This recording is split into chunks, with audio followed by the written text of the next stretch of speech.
got to put it together like a puzzle piece. Well, that's the easy part. The hardest part is knowing what you want to say. That's the hardest part, is knowing exactly what you want to put in your book, how you want to have your words flow, on your behalf. That's the hard part. But the graphics is the easy part. The forward is the easy part. The pricing, those are easy. What you want to put in your content, now that, my dear, that's a whole Yeah, other kettle of fish. yeah. That's a different live for the folks. That's a different live for another later date. Yes, They another might day. they might have to pay for that live. That's not free. That's not free.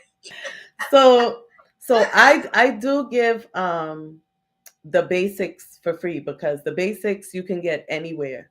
But how to get it complete, that I'll charge you for, because that's where I give you all of the cliff notes that I've acquired in writing 10 books, right? Which I feel like once you get the hang of it, you'll have some cliff notes of your own, because every person's writing style is different. Everybody has their own writing style.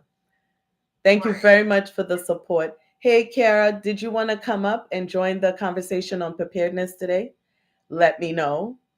Saren, if you wanted to as well, we would love to have you guys come in. If you have a conversation about preparedness and what you prepare for, we would love to have you. You too, Nettie, if you'd like to come through and work on preparedness with us, that would be fabulous. All right. So let's charge up the room. Okay. All right. So I want to say thank you. I'm going to say thank you to our divine God, to our divine source. Thank you for today. Thank you for the breath of today. Thank you for the life of today. Thank you for every provision that you've extended to us. Thank you for our minds. Thank you for our bodies. Thank you for the shelter. Thank you for our internal organs. Thank you for our community. Thank you for the abundance of money. Thank you for the abundance of ideas. Thank you for the ability to speak. Thank you for the ability to understand and understand. Thank you for your wisdom and your knowledge. And we thank you for all of your universal laws that govern us, that protect us, and that guides us. We thank you for this space. We thank you for this moment. We thank you for this time. We thank you for all the ears that will come through to hear. We thank you that our vessels are open and prepared for your information and to be used by you. And we thank you for the company, for you said, where twos and threes are in the midst, all great things can happen. And we thank you, we thank you, we thank you, we thank you for the spirit that comes through, that bears all information. And we thank you, and we thank you, and we thank you. And it is so. Gratitude. And it is so. And so it is. And so it is. And it cannot be otherwise. Okay. So I want to talk to you today. Amen. Amen. Thank you guys for staying for the charging of the space. It's good to bring in huge gratitude in the building, because without gratitude, I don't know what we're working with, but gratitude. Gratitude is what keeps me flowing, and I hope it keeps you guys flowing too.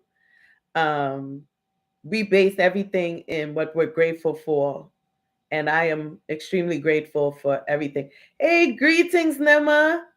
Nema, let me know if you want to come up and chill and speak about preparedness with us. We would love that. Hey, girl.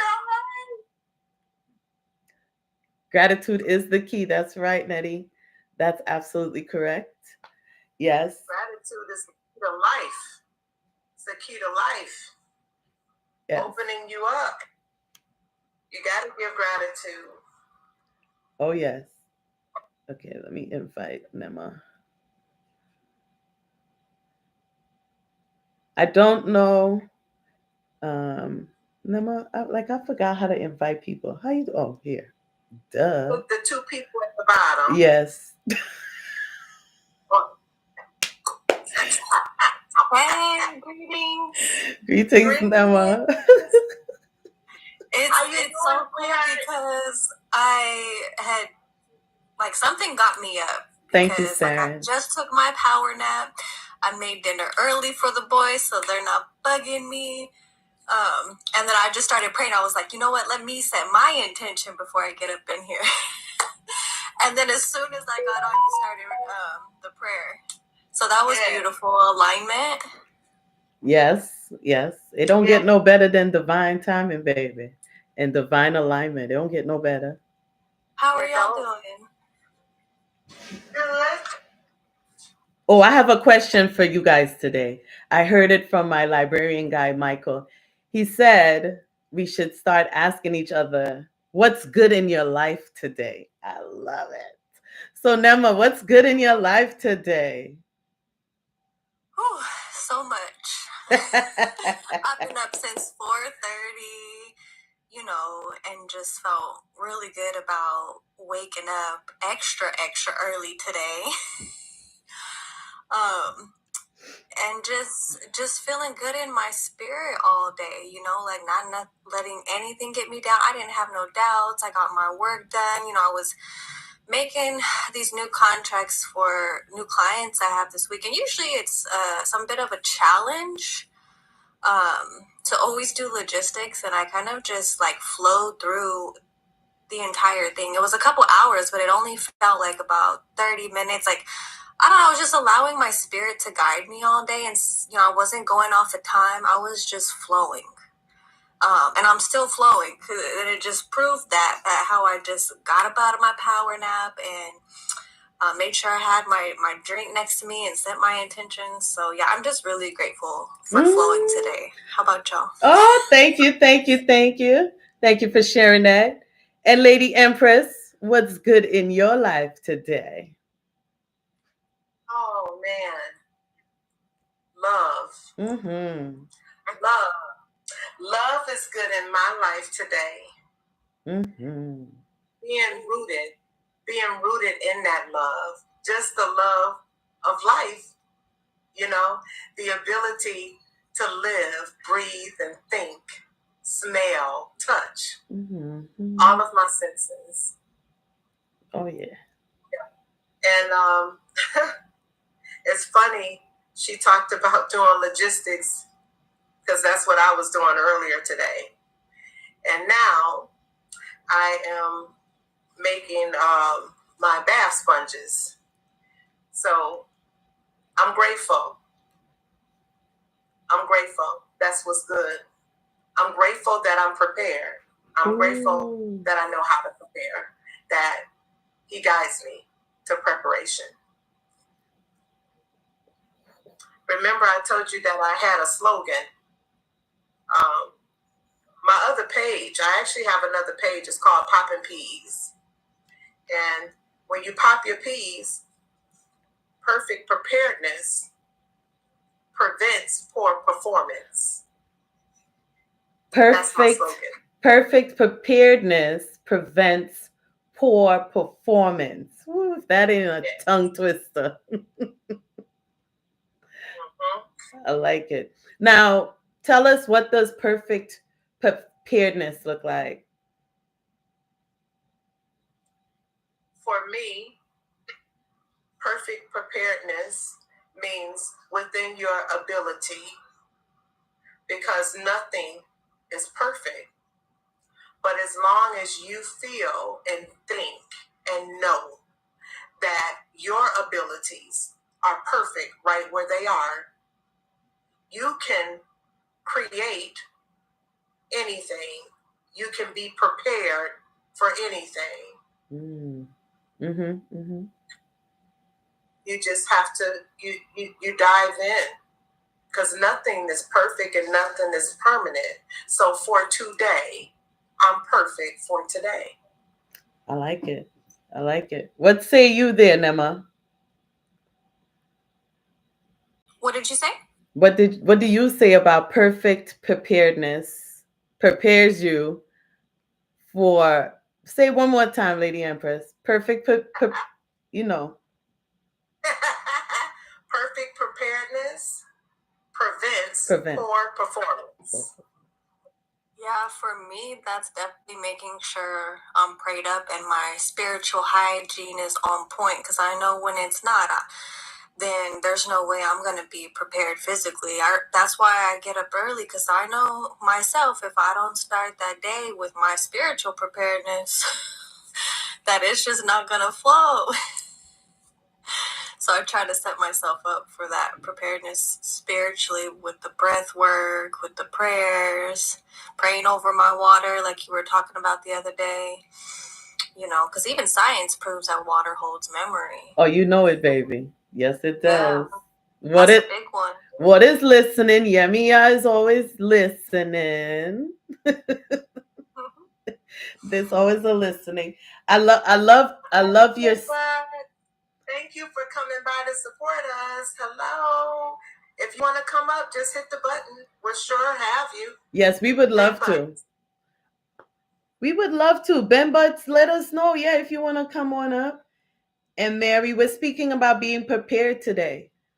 We're having a wonderful conversation on being prepared. And thank you, Saren. I saw that you said today you're going to drive the likes for us. And I want you to know that's a very important job on this live. And I appreciate you. You're walking through the grocery store, Nettie. Thank you for letting us know. And thank you for vibing with us. I appreciate your energy. That's what's up. That's really what's up. I love community. I'm such a gusher for community. Um, I really am because um, it takes a lot to engage. It takes a lot of mental power to engage, right?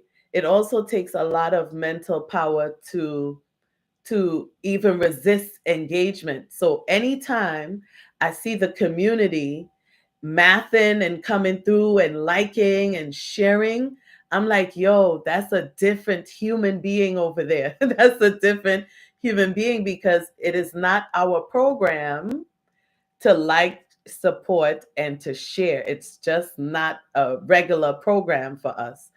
The only reason I do it so effortlessly, I'll go into anybody's live, support, share, gift, do all of the things is because I understand the law of reciprocity. And I understand that whatever I put out here, I will get it back. And here goes the community liking, sharing, and engaging. See how it works? That's it.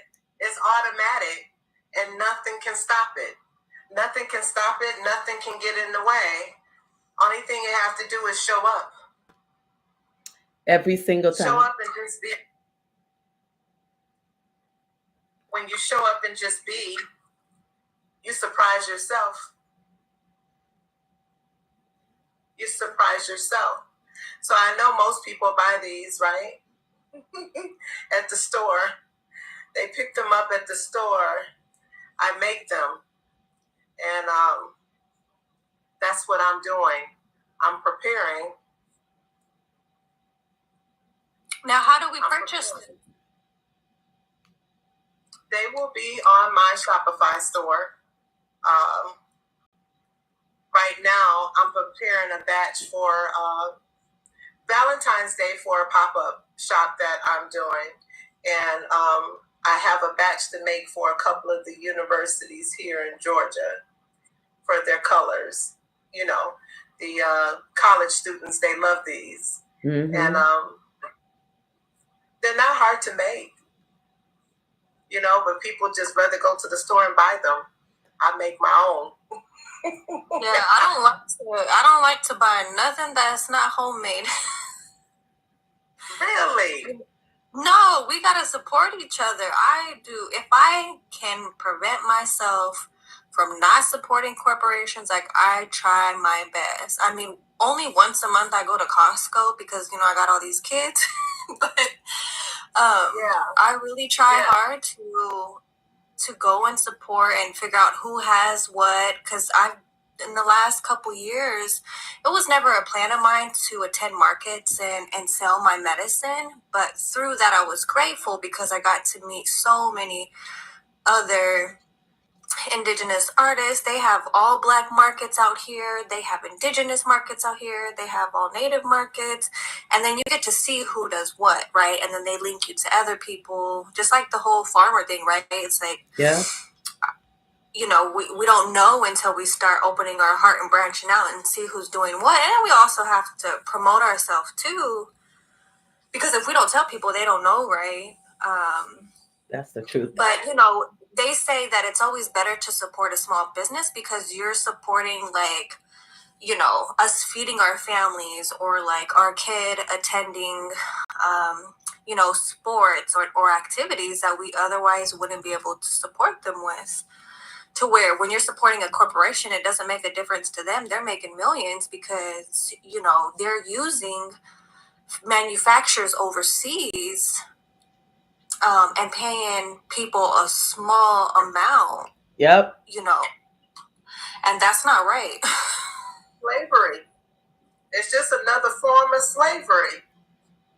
That's all it is. You know, if people understood the time that they could take to prepare themselves, to show up for themselves, like, this is simply showing up for myself, you know, but in this, other people are able to benefit. Just me showing up for myself. As I said, we make our own, like going to the, you know, fabric store or placing an order for the fabric, knowing where your stuff come from. All of that is preparedness. Mm-hmm. You know, when you take the time, like, even for example, and you can't see it, but behind me is the bamboo pillow that I also offer on my site for perimenopause. When I went and dove in for myself to understand, what does bamboo do for that? Like, can bamboo help perimenopause? So to prepare myself for what I offer, I did the research, right? And when I prepare myself, now I'm preparing that expression that is presented to others. Hence, proper preparedness prevents poor performance. So if someone came and asked, oh, hey, I was on your site and I saw this, that, or the other, it's just like with Kim Sue and her books. If someone say, hey, you know, I was really having a difficult time with my grandson or my nephew or whatever, and they go blah blah blah, he was doing that. If Kim Sue isn't prepared to help the young people, she wouldn't know how to step in and answer those questions. She had to prepare herself first, and when you prepare yourself first, that expression is expressed to everyone else. That's how the manifestation shows up. Mm-hmm. That's how people find value in what you prepare for. But when you're just out there just, oh, I'm going to do this because so-and-so is making it. What you preparing for? How long that gonna last? That's so huge because I've had a lot of people try to steal my stuff my whole life. And then what I realize is the energy and the prayers that I put into my medicine, they can't duplicate that. And the only way I've been able to, like, make it so powerful is because I do radical self-care myself, and so I know what works for what. And even though I know that one thing don't work for everybody, but that's why the prayers of, like, you know, I do these prayers and put this energy in there that it helps the person the way they need it, you know. And so and going back to even menopause, right? We've been taught so many lies about these different stages in our life. Oh yeah. And they it's generalized like a lot of them. We're overheating because we need a liver detox, right? Yeah. And some of these things are so simple, but they make it seem so complicated and love to try to confuse us, to where that's exactly how this preparedness comes in. So when we're doing what we're supposed to, we don't have that confusion in our lives, and we don't let it get to us.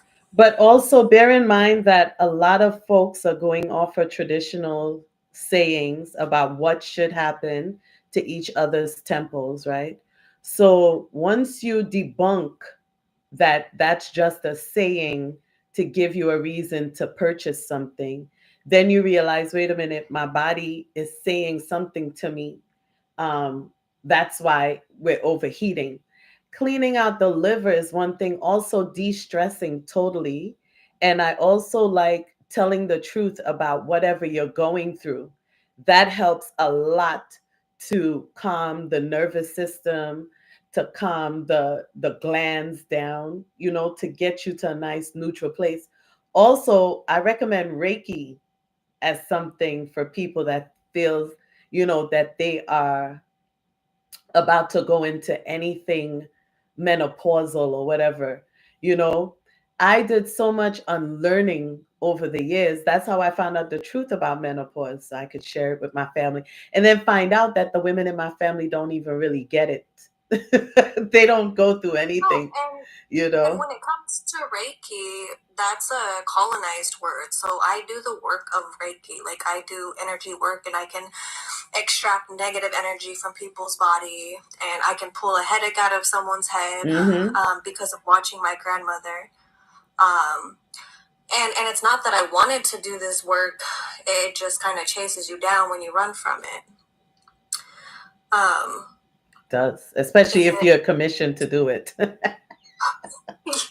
So, after a while, you're like, man, I don't have a choice. This is what Creator, put me here for. And then you start to honor it. And once you honor it, it becomes so valuable and it humbles you. So can you share what is the correct, so if Reiki, because even I've done Reiki with Japanese and Indians, with Bangladeshi Indians. So if it isn't Reiki, then what is the correct terminology you saying? Well, that's what, not to be racist, but that is what white people have called it, right? And the same thing with yoga, how it became a thing where it's all about what kind of outfit you're wearing to yoga, right? It's like it becomes this superficial facade that's on the surface level, right? To where when you get to the root of like yoga or Reiki, so for example, in Spanish it's called a curandera. And most people know that a curandera is like a shaman. We do sobadas, which is like a traditional massage. And a traditional massage consists of many different things, right? Mhm. It's different for everybody because we're tapping into your energy field and we don't work the same way with each person, right? Because we're allowing spirit to guide us. We're trusting in our ancestors and their ancestors to guide us through the process. We're not doing it alone, right? We don't let someone enter our body or anything like that. We are just, knowing that when we're working together, both in the physical and spiritual realms, that the best thing to do is to do it together. And, and if I go to Samoa, it's called a fofo, right? But people know these like traditional words, like, so if you want to use like, a universal word, you could say Reiki, but it's just a very like watered down version of the reality of what's happening, right? Because I don't believe you can go to a school and be taught how to do this work in a 6 month or a 6-week course, right? This is something I started when I was a child and I had to watch and observe and not say anything, right? Like even worse than an intern where, you're just learning, observing and doing what you're told. And so it's very, very different the way the preparedness is. Oh, that's like, good. Jesus did not start teaching until he was 33. He had to go through all these preparedness and teachings and fasting and all these different situations to build up his character and what we call the medicine. Yes, right? Yes. Because he said, you can do what I can do, you can do it even better. But the thing is, it's like there's a process to it. I know women who they sell what they've been taught. They're like, oh, come learn what I know for $5,000. And it's like, yeah, I could do that. but I'm not in it for the money. It's for me. It's people over profit. Every day. Right? Because I need to make sure I'm keeping my karma clean, and I need to make sure that I'm prepared. And if my head is not clear each day with, I don't want to feel guilty about doing anything that I know I shouldn't be doing, because then I'm not prepared for the people that naturally come in my life and need my assistance in their healing process. And I've always believed that as long as I'm doing what I need to, and I'm following what Spirit is trying to tell me, that I'll be prepared, and those certain people will get sent my way. That's right. Can you say that name again, the original name? Can you say that again? And for those that may be watching that really don't know what Reiki is, why don't an explanation be given? Okay, so yeah, it's curanderismo, and so the modern term for Reiki. A little bit slower, because that roll of the tongue. That roll of the tongue was. I apologize. It's curanderismo, so it's very similar to shaman work. It's spiritual healing. Yeah, and so, but so it's tapping into an energetic field and understanding what's going on there. But in order to do it properly, you can't do it in a 6-week course, because when you're going into spirit realms, this is not something to play around with.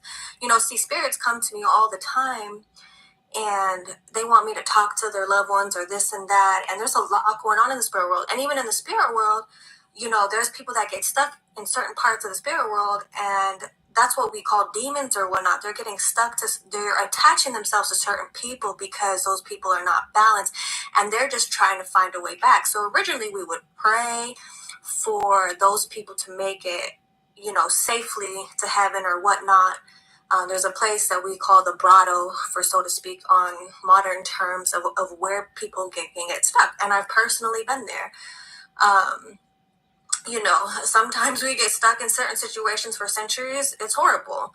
But that's kind of going down the rabbit hole, because I could talk about many, many past lives and the situations and the things that I had to learn. But in this moment, when it comes to energy work, when it comes to Reiki, in order to be prepared to serve someone properly, because you can't take it lightly while getting energy work done. You have to pray, you have to truly desire and prepare yourself, and ask Creator to send you the right person, to send you one that truly does this work with a whole heart, and some traditional healers charge and some don't, but in the proper way, you never go without a gift, right? And so if you're going to another country, whether it's money or gifting, there needs to be an even exchange of energy.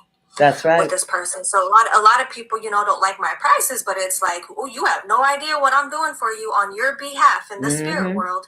And it starts before we actually start. And it doesn't end when you leave my house. Like, I'm getting dreams about you. Like, I'm battling on behalf of you, and I'm getting to the root cause of what's really going on to you. And all of it is being shown to me, and it makes you really tired. That's right.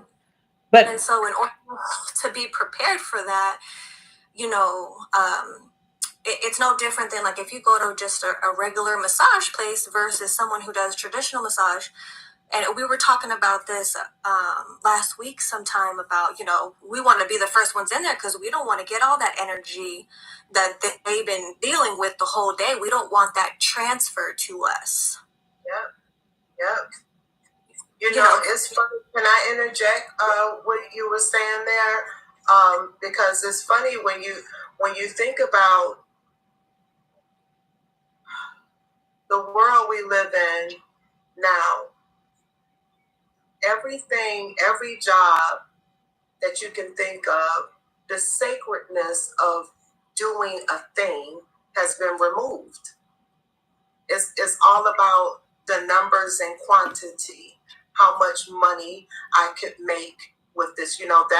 That's the veil that they hold over so many people in employment. And they can't even find themselves because they're so busy doing the work for corporate. Mm. Like, I love when you said that, when you said, I don't like supporting because corporate doesn't care about you. When you think about the sacredness of a thing, God is in all things, everything. So when you're if you're someone who makes soap, God is in that. If you're someone who writes book, God is in that. If you're someone who does Reiki, God lives It's the creativity, there. Yeah, and they remove that. It's like, okay, we're going to show you how to do this, that, and the other, this, that. Okay, and we need 1,500 of them by noon. Yeah. They want you to be their robot. They don't want you to think about what you're doing. They just want you to do it and produce. They do prepare you, though. Do they? They do. This is what orientation is all about, right? It's all about it's supposed to be about. It's about getting you prepared for the position that you applied for, right? Yes, that's what it's supposed to be about. But an old admin said to me something that she used to do before every job. She would research the company, she would go in, have lunch with the current admin or someone on the admin team. This is the level of research she's doing before she goes to work for the company. I had never heard of anybody being that prepared for a position. But I would. I researched their vision, their value, their mission statement. Yeah. I didn't even think about all of that when I was working in corporate. I was really young though, but I felt like if folks knew about that way, maybe they would know if they're in the right position for themselves, if they did some research on the company, if they did some research to know more about the working lifestyle over there in that corporate arena. Then I don't know if we would have as much complaints about people hating their jobs if they did that sort of research beforehand, prepared themselves even before the interview. If they were just to prepare themselves before and have questions ready, you know what I mean? Before they went over there. Because what's the purpose? You're there for 5 years and it's not their fault that you're there. It's your fault because you didn't ask any questions, Yeah, and you're interviewing them just as much as they're interviewing you. Like that's how I always have conducted my interviews, and my kids can tell you that's how I raised them too. My daughter's over here is like, yep, because you go in an interview, you own that. You're interviewing them just like they're interviewing you. I want to know if I even want to work for your company. Yeah. Is your company worth me being there? Because I know what my worth is. Is it worth me being there for you? Yeah. For your company. Do you abide by your mission statement? Your values. If you're working for the impoverished areas, you best to believe I better see that mission and that value in there. Because if not, I'm gonna have a problem. And then you're just making money off the backs of people who don't have it, who have a lack of knowledge. You're not providing the knowledge for them. You're just using them. And then you can see if you want to stay there. That's an educated choice. Then you can see if that's people you want to work for. But you forfeit your rights to complain if you don't prepare. You always forfeit your rights to complain if you're not prepared for any situation. This isn't just, we're talking about work because, we can talk about work, but this is even for relationships. You should prepare. I'm not saying go and, do all this background check, even though some females have been telling me that's the goal right now, to get background checks. Even guys are saying they're checking females out because it's not what it appears to be. Right. And so I'm checking out their preparedness for these dating situations. Like, even got myself, prepared. Thank you. Wow. Thank you. Somebody is showing crazy love on YouTube. Thank you. I apologize. I didn't even see all the hearts going up. Thank you very much to the YouTube family. Thank you very much to the TikTok family as well. I'm just seeing these hearts going crazy. I'm like, what's going on YouTube over here? Thank you very, very much. And so can I speak on the relationship part? Yes. Go ahead.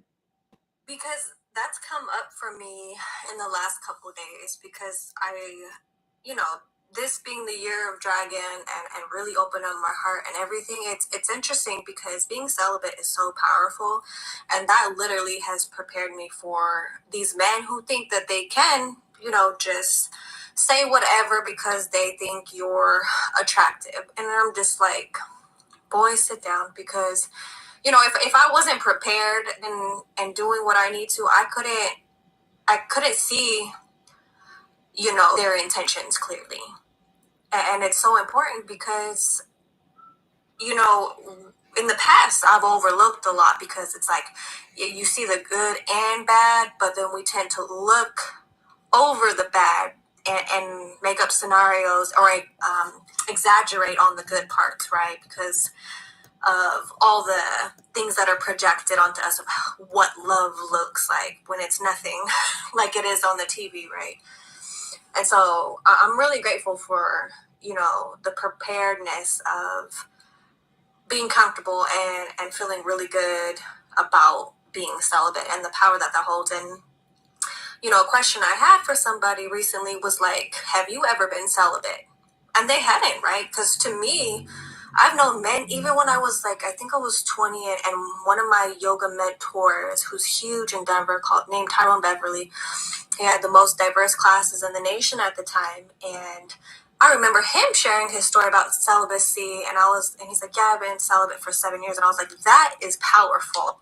Like, I respect this man. Thank you for showing me that real men exist. Wow. Where you got these men that they go from one person to another, and women do too. It always goes both ways. Yes. But just the power that you get and the clearness that you get from not having the spiritual chaos going on, right? Like, it literally prepares you to receive the best and to truly honor your body as a temple. That's right. Absolutely. It also sharpens up your minds to exponential powers. Celibacy, having the ability to hold yourself, that's a masterful power to hone in on. Even when you do it for fasting, you know what I mean? That's still a recalibration of your body. Even when you turn down your plate and you let your partner know, hey, this season I'm taking some time out for myself. Even that recalibrates you really, really well. That's a form of preparation. Go ahead. And it's even more powerful when you do it together as a couple.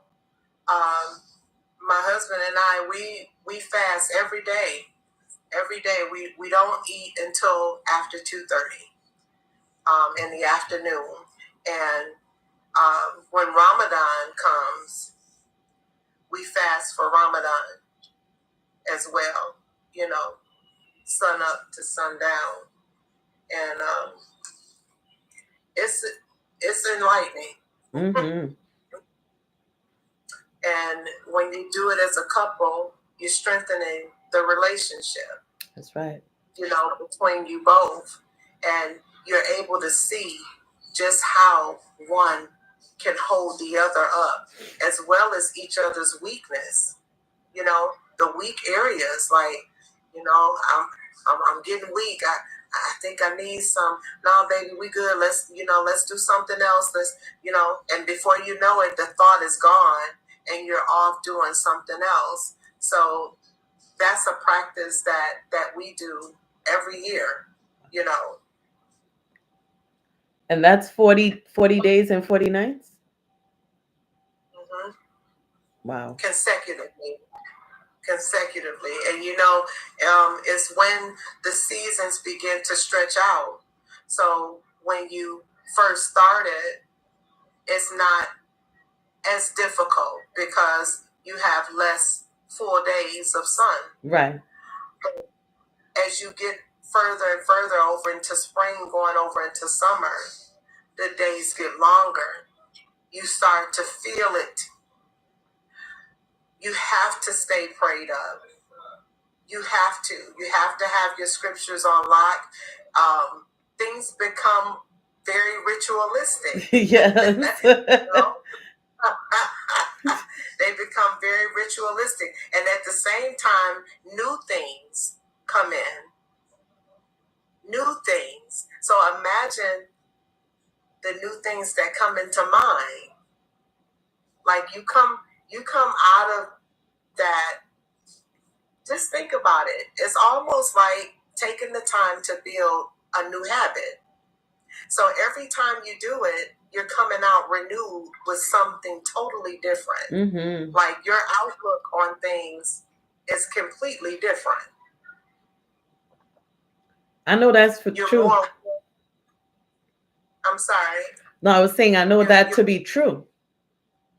Yeah, because you're more aware of self, like what you were speaking about. When you have that awareness, you become more aware of self. When you're fasting and paying attention to you, to your body, to what your heart is feeling, what your mind is thinking.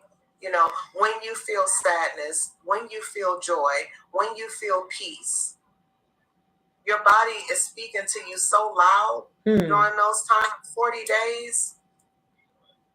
It's awesome. I think it's a great time to hear yourself. It's a really, really great time to listen in. You know, someone was saying today that it's so difficult to listen to yourself because some folks aren't practiced how to listen into themselves. So as soon as it gets quiet enough for them to hear themselves, they look to turn the TV on or look to leave the house or to get to someone or to get on the phone to speak to someone, because listening to themselves, they said it was very annoying. Someone else said that it was very scary listening to themselves. And these are things that we as human beings go on about because we don't know what's on the other side of listening to ourselves. So we're not even trying to practice, to hear what we're saying about ourselves. And I was saying to one of my participants 2 years ago, I said, could you imagine walking the street and you don't know the person in front of you, but automatically there's an entire dialogue inside of your head about how you don't like their clothes, you don't like their shoes, you don't know them, but you don't like this about them, you don't like that about them. And you're going on and on about what you don't like about someone that you didn't even say hello to. And he said to me, that he does that all the time. He doesn't think it's a big deal. Is he a Virgo? Is he a Virgo? I don't think so. I think he's either Pisces or Aries. I think maybe Aries. But he was saying that's what he does all the time. I was like, wow, that's hilarious, because that's not how it should be going down. You didn't even say hello to that person, and you're already in a whole dialogue with yourself about but that's just the level of mental bondage that we go through. That's what I'm calling it, mental bondage, because sometimes but to notice it, to notice that that's happening, and like, oh yeah, it's great. It's fabulous. It's what I do.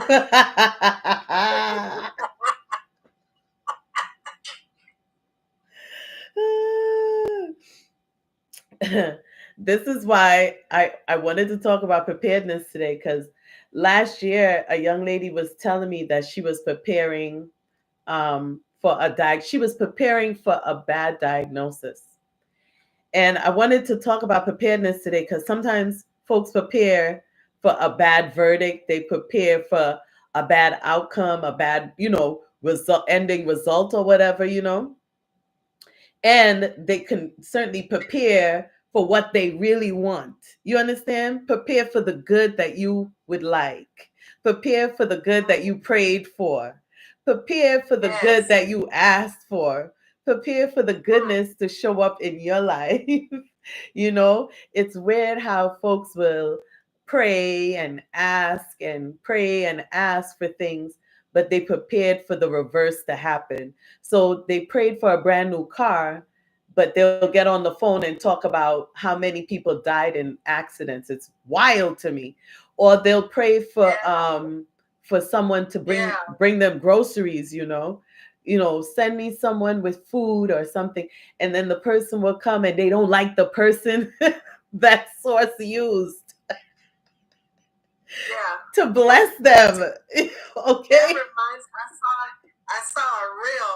I saw a video where it showed a lady praying, right? And she was praying for groceries. And the guy that showed up was an atheist. And when he showed up, she said to him, you must be from God. Thank you so much. And he was like, no, actually, I'm an atheist, but I heard that you needed groceries. And she was like, thank you. I mean, question though, like, thank you. The polarity in that. That's right. That's right. Because many people grow up thinking, they grow up with the trained mind of everything good is all about God, but they forget He created the light and the dark. Yep. And will use whomever, whatever vessel is available. Whatever vessel is available will get used. Please know it. If your enemy is the vessel today, your enemy gots to come. If it is your in-laws that you hate today, your in-laws that you hate today gots to come. They got to show up. We have to learn to love everything and everyone before we can ascend. And this reminds me of the other day or last week when, there was some confliction. But I remember telling y'all that I, was praying about sisterhood again because, the previous year I was still dealing with the sister wounds, and a midwife who really respects me. Actually, she's in New York, and I just love her. But because of who she was connected with, I kind of was starting to draw back and make a few assumptions out of the wound. And I just, and she said, say that again, Emma. I started to make some assumptions based on the wound. And she pointed it out, and basically, we just went our separate ways. Mind you, she looks to me as I am, as an elder, and, really honors me. And I was just like, okay, I have to step back, until I take care of this, especially because she pointed it out. It is my duty to make sure that I'm taking care of my own stuff. So don't nobody got to step through it to get to me. And so, I don't know how long it's been, maybe a year or something, and so you guys came up and then we handled that. But if I wasn't prepared, I would have just walked away again, even from y'all, right? If I didn't do the work. Yes. And so I saw her page today scrolling, because I'm mostly on Instagram. It's a little bit easier to navigate for me. And, to have a more tight-knit community of followers who actually know me. And so I saw, we don't follow each other anymore, but I saw her. And I took that as a very clear sign as, okay, I need to message her. It's time. Because stepping back allowed me to see, who was really there for me, who loves me, and who was just trying to extract energy from me for their own benefit because they haven't done the work yet. And so I just said, hey, sis, I know our last conversation, didn't go so well. And And I made some assumptions, and I need to apologize. And I hope you and the children are doing well. And she was just like, I do not love you any less. She's just, I'm glad that I was in a place not to react. And she said, but I still see you as an elder. I still honor you, and I still honor your medicine. And like, it just felt really good because there was no feelings that were uprising when you were nervous. It was just that very calm, what I just call that God source energy, where it's very clear. The directions are very clear. And so I'm glad that I did the work and prepared myself to be able to really see all of that clearly, because it's so huge in being able to move forward and to grow and evolve. There's that clarity word again. Again. I tell you, we could not have began in a better place when we started with clarity and authenticity. Because what you just said, clarity and authenticity. I'm getting an echo. Or she must have got a phone call. That happens. But what she just said is displaying her authenticity to us, as well as it was shown. Hey, Farmer J. She had to away from. Hey, Farmer J. Absolutely. It showed that, the clarity and the authenticity came shining through. And in that, she became clear. Absolutely. Right? To be able to receive what it was that sisterhood had to offer. And then the young lady that she had the situation with also was clear. She was clear enough to respect you still. Yep. Like, it's beautiful when that happens. That's kind of like what Monique was talking about. And you have to prepare to be that type of person. You have to prepare to hear. And if you're not listening to yourself, how can you hear anybody else? That's right. You can't hear anybody else. Is he talking about my picture? Yeah. Farmer J. What did he say? Is that true? Growing cotton candy. You know what? Can you see it, Farmer J?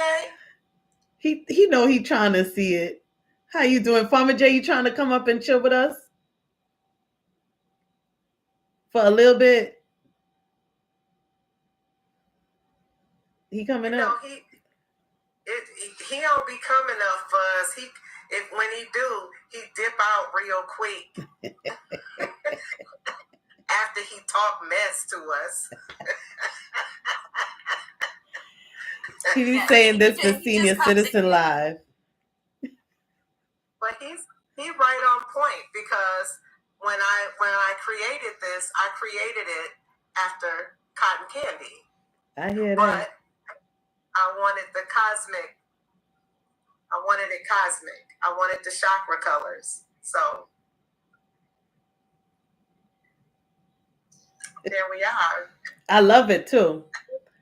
I love I'm it. not doing lives anymore. I just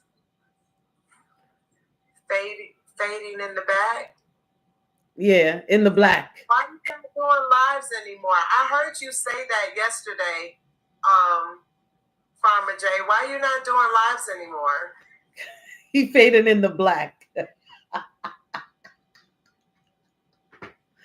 Yeah, I really think we have to prepare ourselves for TikTok, because when I was telling y'all, I've only been on for a few months, but then I got off for a month, because it creates so much mind clutter that's what we have to prepare ourselves for every day, is all the different energies. I think we need to clear ourselves every time we actually get off, because it becomes so much, especially with everybody shoving their opinions and their just whatever they want to get across. And there's a lot of energy of wanting to be seen. There's just so much going on that we have to really just take breaks sometimes and clear ourselves each time that we get off. Because the energy exchange is real. Oh, yeah. It was so strong that first day for me and Kim Sue, like we're like messaging each other, like make sure you're clear, make sure. Like that's how it was, like literally, and like I don't even get on without my protection. No, like because I was unprotected that night. I was completely unprotected, and yes, yeah, like it had us in the bed. That's right. Too much ego. Too much ego. Overstimulation. Also too, usually I don't have to put on no security or bring no security, but I also did not declare my entourage for that live. But I got quickly checked about that because even my mom felt it. She was like, did some energy happen? I was like, wow, it was that loud. It was a loud energy, huh? I was like, okay. Yeah. And you said your sister said something too. Yep, she was like, she had to My daughter bounce. said something. Yeah. Yeah, so it was. But y'all, I also, have ancestors that when something's coming at me that's not true or correct, I have no say so of them coming in with me, you know what I'm saying? And I was being defended at the time, and that's a lot. Like I got a lot of ancestors behind me. Come on now. So that's when I say I'm never alone, but it's a force, right? Because I feel like I got the whole Galactic Federation behind me. Like, so when they come in, that's another energy, and they came in that night because it was thick. The fog was thick. Oh yes. Now, but they also come in to protect those who protect me. Like it will not go unnoticed for those who protect me. There's a lot of diligence for that. Oh yeah. That's what I love about my ancestors. That's why I mess with the ancestors. That's why I'm messing with the ancestors and always with my angels because they're always on assignment for a girl. You know what I'm saying? They always looking out for the collective. I'm always excited by this. You know what I'm saying?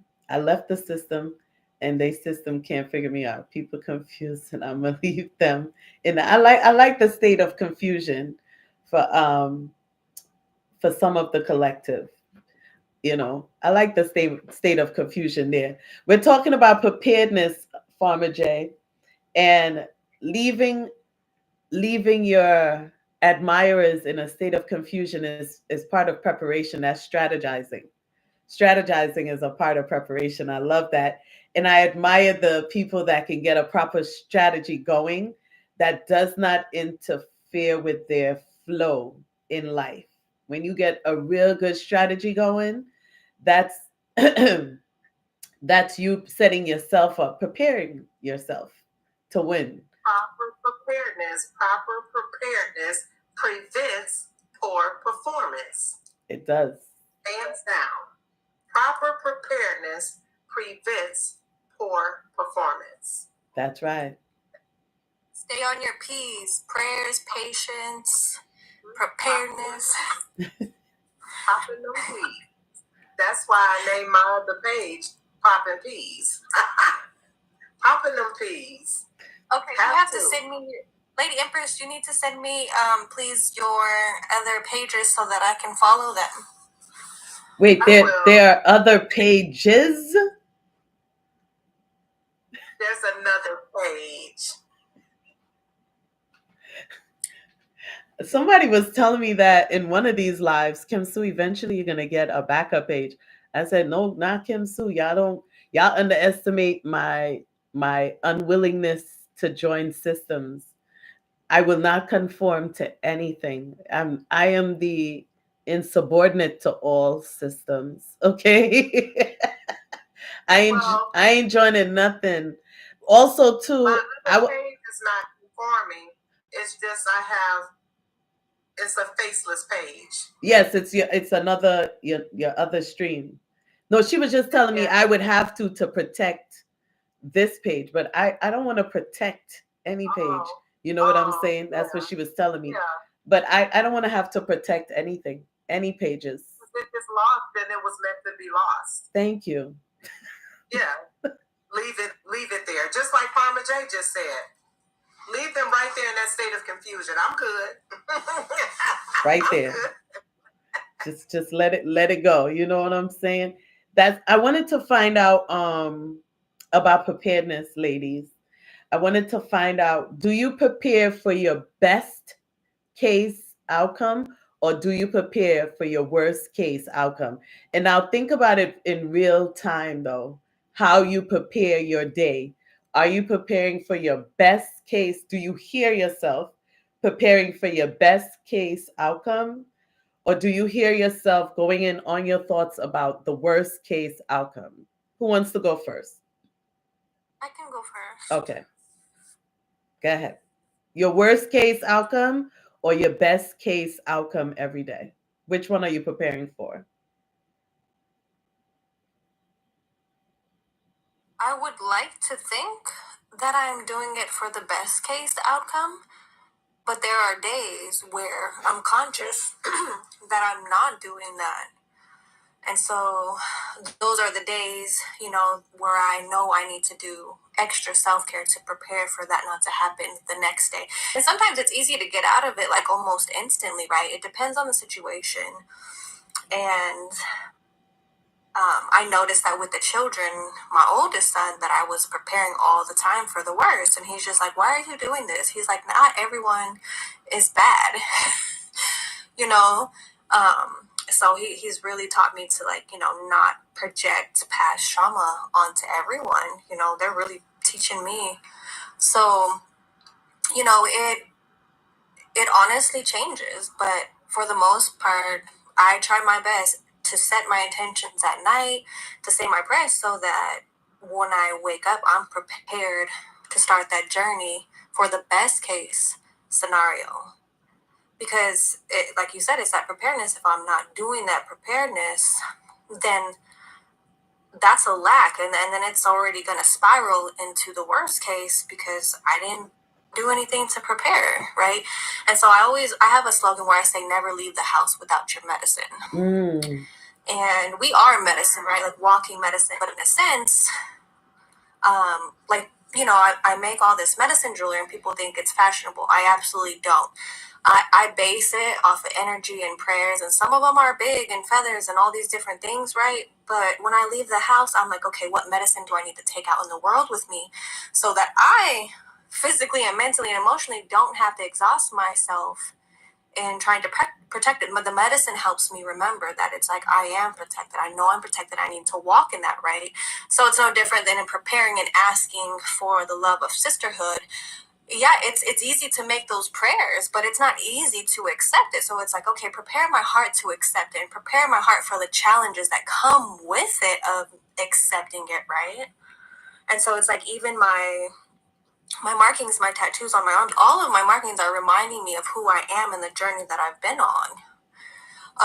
So yeah, I would like to think that I try my very best to set those intentions at night so that it comes naturally when the sun rises, and that's how I can start my day. All right. I'm not always successful, but it is a daily practice and it's a daily choice to say, okay, these are my intentions. I'm going to set forth my intentions.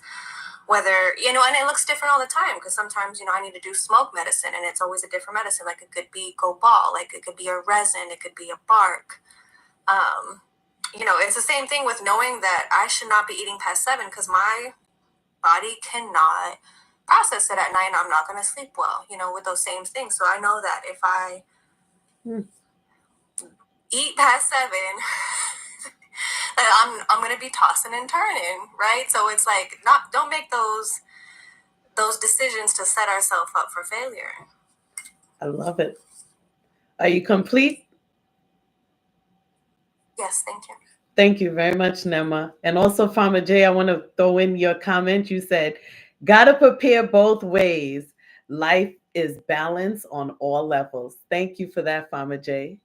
And what and what do you prepare for? The best case scenario or the worst case scenario? Lady Empress. You're on mute though. I'm doing the Kung Fu tonight. Yes.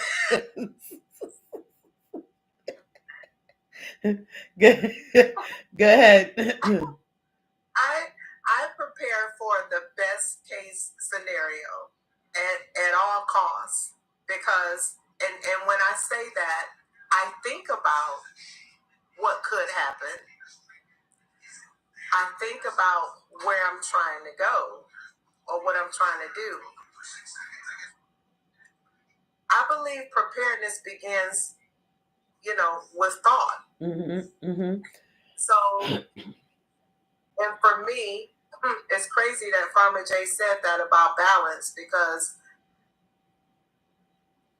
I'm balanced. I am Libra. So, I mean, the polarity of things always show up for me. Like, I can always see them clearly. And that's one thing that a lot of people struggle with Libras. And they'll say things like, oh, they not, because they'd rather you take a side. I see both sides. Yeah. I see both sides. And in that, that's preparedness for me. Yeah. Because I'm able to see both sides. So there's never going to be a side, to take. It's just a road to travel. So when you think about traveling that road and being prepared for that, starting with thought, your intentions set. What is it that you're trying to do? So if this is what you're trying to do, this is what you need to do that. But you also have to be ready for what could happen along your travel. Yes, please. So preparedness is really big for me. And I had to learn that section, code 02210/5-1058-675. I had to learn that code where you cut off the thought of, I'm not prepared enough. I'm not prepared enough. Because I thought, oh, I need more. I had to learn that code, that switch off. And when that switch off happens, that's what causes you to show up in your authentic you, transparent, prepared for whatever it is. This is it. And this is what we're doing. We're going to get across the street the best way we know how. And we've already prepared for that. So any other thing that happens, any other car that's coming too fast or decided to run the red lights or decided not to pay attention to the other drivers. Hence, when you're driving, you're really not paying attention to how you drive. You're paying attention to everyone else. Yeah. So that is how I prepare for the best outcome. I don't prepare for the worst outcome. Who wants to do that? But we're going to get to that right now. Are you complete? I'm complete. I'm complete. Okay. So what so I love to play with this question here. Because both of you ladies, thank you for your authentic stance. Because we would like to think that we're preparing for the best because we know our intent for our lives, right? Our intention is to give ourselves the best, right? So we put out the best intent. But if we listen to ourselves, we can hear the outcome that we will receive, because it is literally the internal chant, the internal dialogue, the internal mantra that gives us the end result. Our intent isn't what gives us the result that we have now, presently. It wasn't our intentions that gave us that. We've had a million good intentions and it did not give us a good end result, because our chant, our internal mantra, our internal conversation with ourselves was not the outcome that we wanted. We were chanting something else innately inside ourselves. We were saying something else about what we wanted inside ourselves. We may not have told people around us that we were fearful of X, Y, and Z not working out. We were fearful of not receiving X, Y, and Z. We were fearful of da da da da da. We may not have spoken it out, but ourselves know. Ourselves know. We can't trick The ourselves. subconscious. Yes. Yeah, it will trick you. The subconscious. It will not, it will manifest that thing. It will kick out what we're saying continuously in here. It'll just kick it out for us. Thank you so much for the Yeah. live, Saren. For the Yeah. likes. Okay. And by habit. It'll do that by habit, you know, especially when you're not aware, like you're not even aware. So habits is going to show up. Your transparency, who you truly are, Oh that yeah. behavior is gonna show up. Everyone's gonna see it, no matter what your intention was. That's right. That's right. If you haven't done the word, it's gonna show up. And that's You got to be able to sit in acknowledgement, like what Nema was speaking of her in that situation. She had to realize the acknowledgement, and acknowledgement is a 2-step process. First becoming aware of the situation, and then you have to act on it. Acknowledgement is always 2 steps. oh yeah. It's not just one. And a lot of people walk around just acknowledging. They say, yeah, I acknowledged it, because they shook their head. Yeah, I acknowledged it because, yeah, I saw you do that. But what came after that? What's next? What you're really Did you saying. not, exactly. Did you not think anything else was needed? It's like, I washed the dishes, I put the soap in the water, and I put the dish in the water. You didn't wash the dishes though, but you acknowledged that the dishes was dirty. Yeah, that's half-ass. And that's where That's not complete. So this is why we have to talk about how we function in preparedness, you know. We have to talk about it. We always have to speak about it, so that way we know how we're actually putting it in play or not. Are we really preparing? It's like the young lady that's preparing to be sick. She's not preparing for a healthy conversation with her doctor. She's preparing to be sick when she gets to the doctor. And that really left me with like a I don't know, like a stain for, you know, for the hours I was walking back to the house, because I was like, isn't it interesting that she's not preparing for healthy? So she's not preparing for a healthy conversation with the doctor. She's preparing for the sick conversation with the doctor. So she's still preparing. Wow. She's just not preparing for health. You see what I'm saying? Wow. She was preparing to have this conversation about her health declining and how many new pills, and should she get additional insurance, something to afford more medication. And I wanted to say, but I've learned how not to say, but I wanted to say, how come you're not preparing with a juicer? How come you're not preparing with a nutritionist? How come you're not preparing with someone on the health spectrum?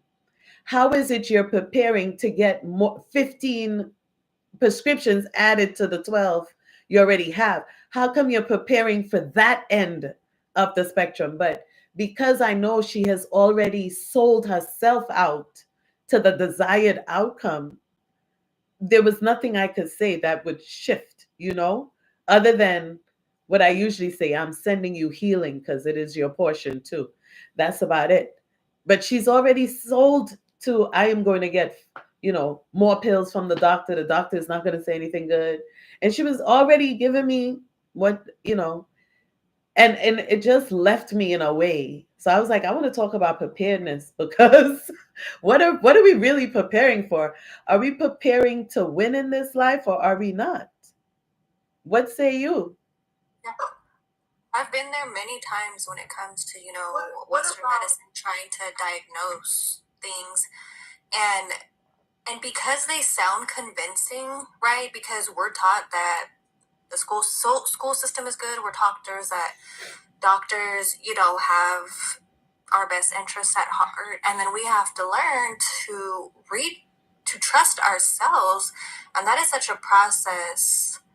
And it's not an easy process to learn to trust ourselves again and our instincts and what is our body saying, like, because truth vibrates at a certain frequency, and that's why we get the chills when somebody's just, it resonates with you, because it's like that specific truth was supposed to resonate with you to awaken something within you, to make your cells vibrate, to feel like, okay, you need to acknowledge this right here, like you need to really heed to what was just spoken.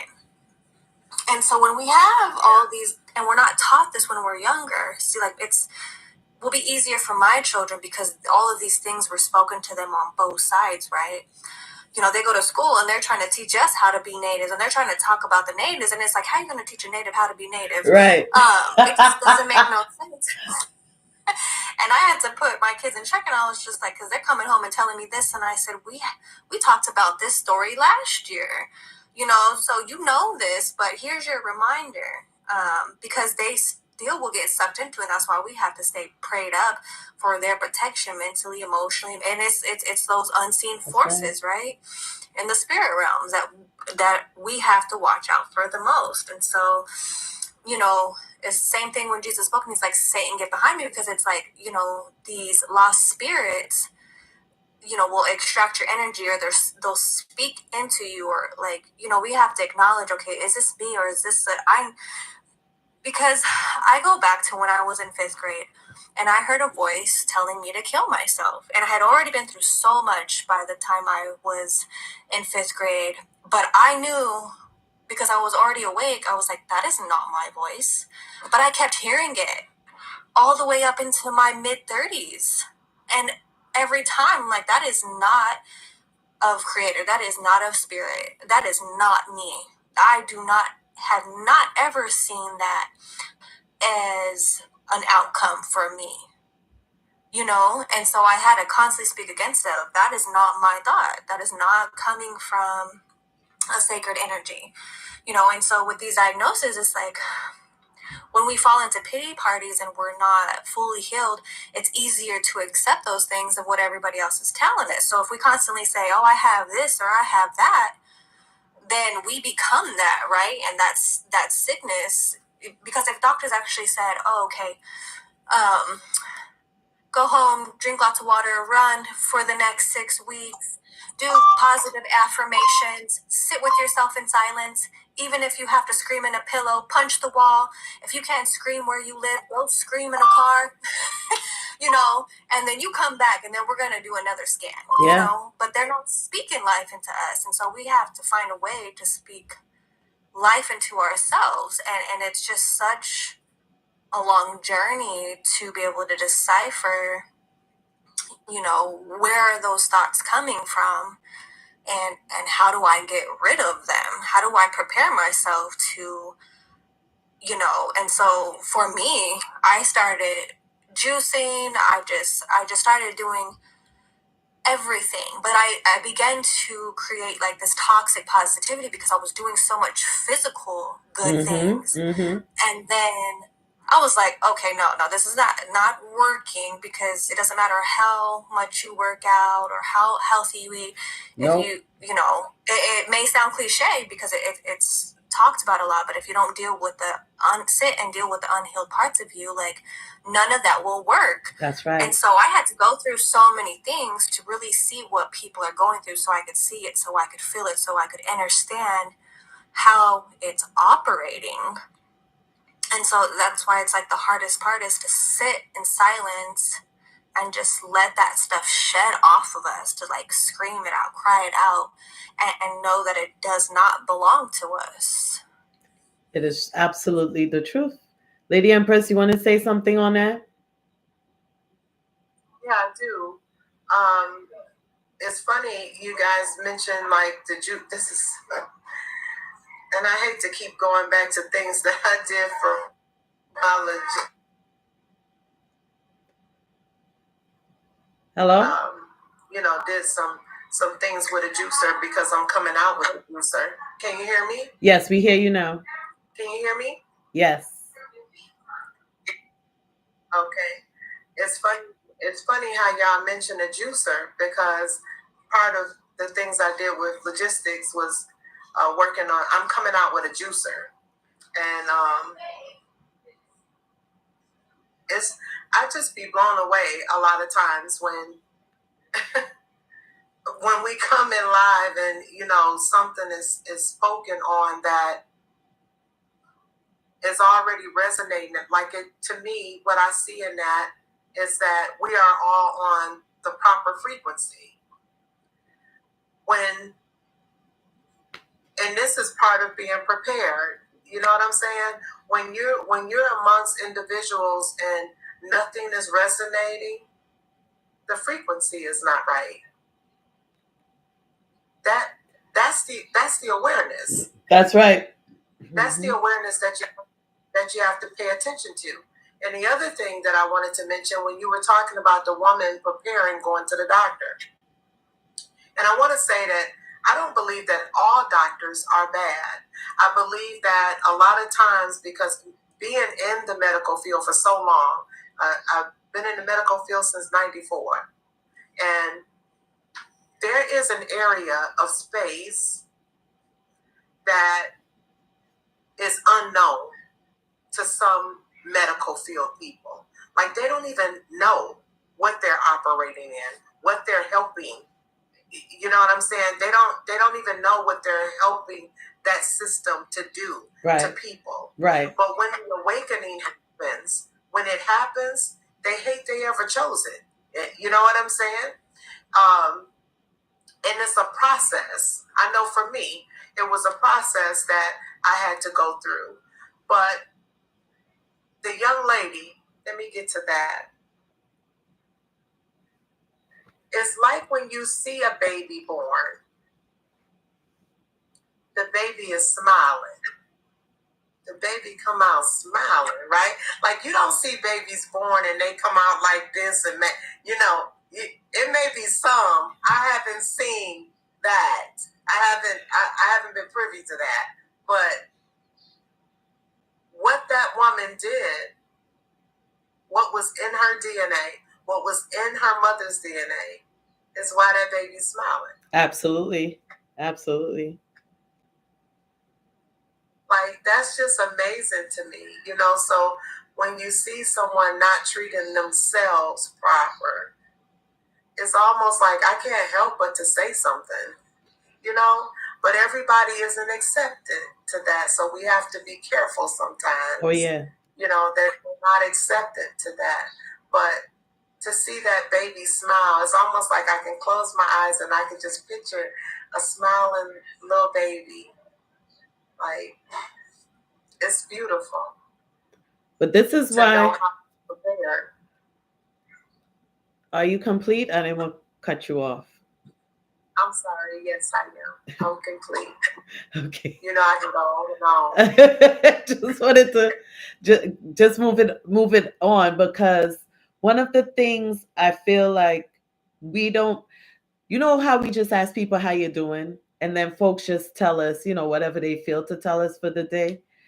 They're like, we should probably start asking our community way better questions than how you doing, or how's the weather on your end, or those surface questions. Because really, if I knew how you were preparing for the day, someone like me, I would really prepare with you.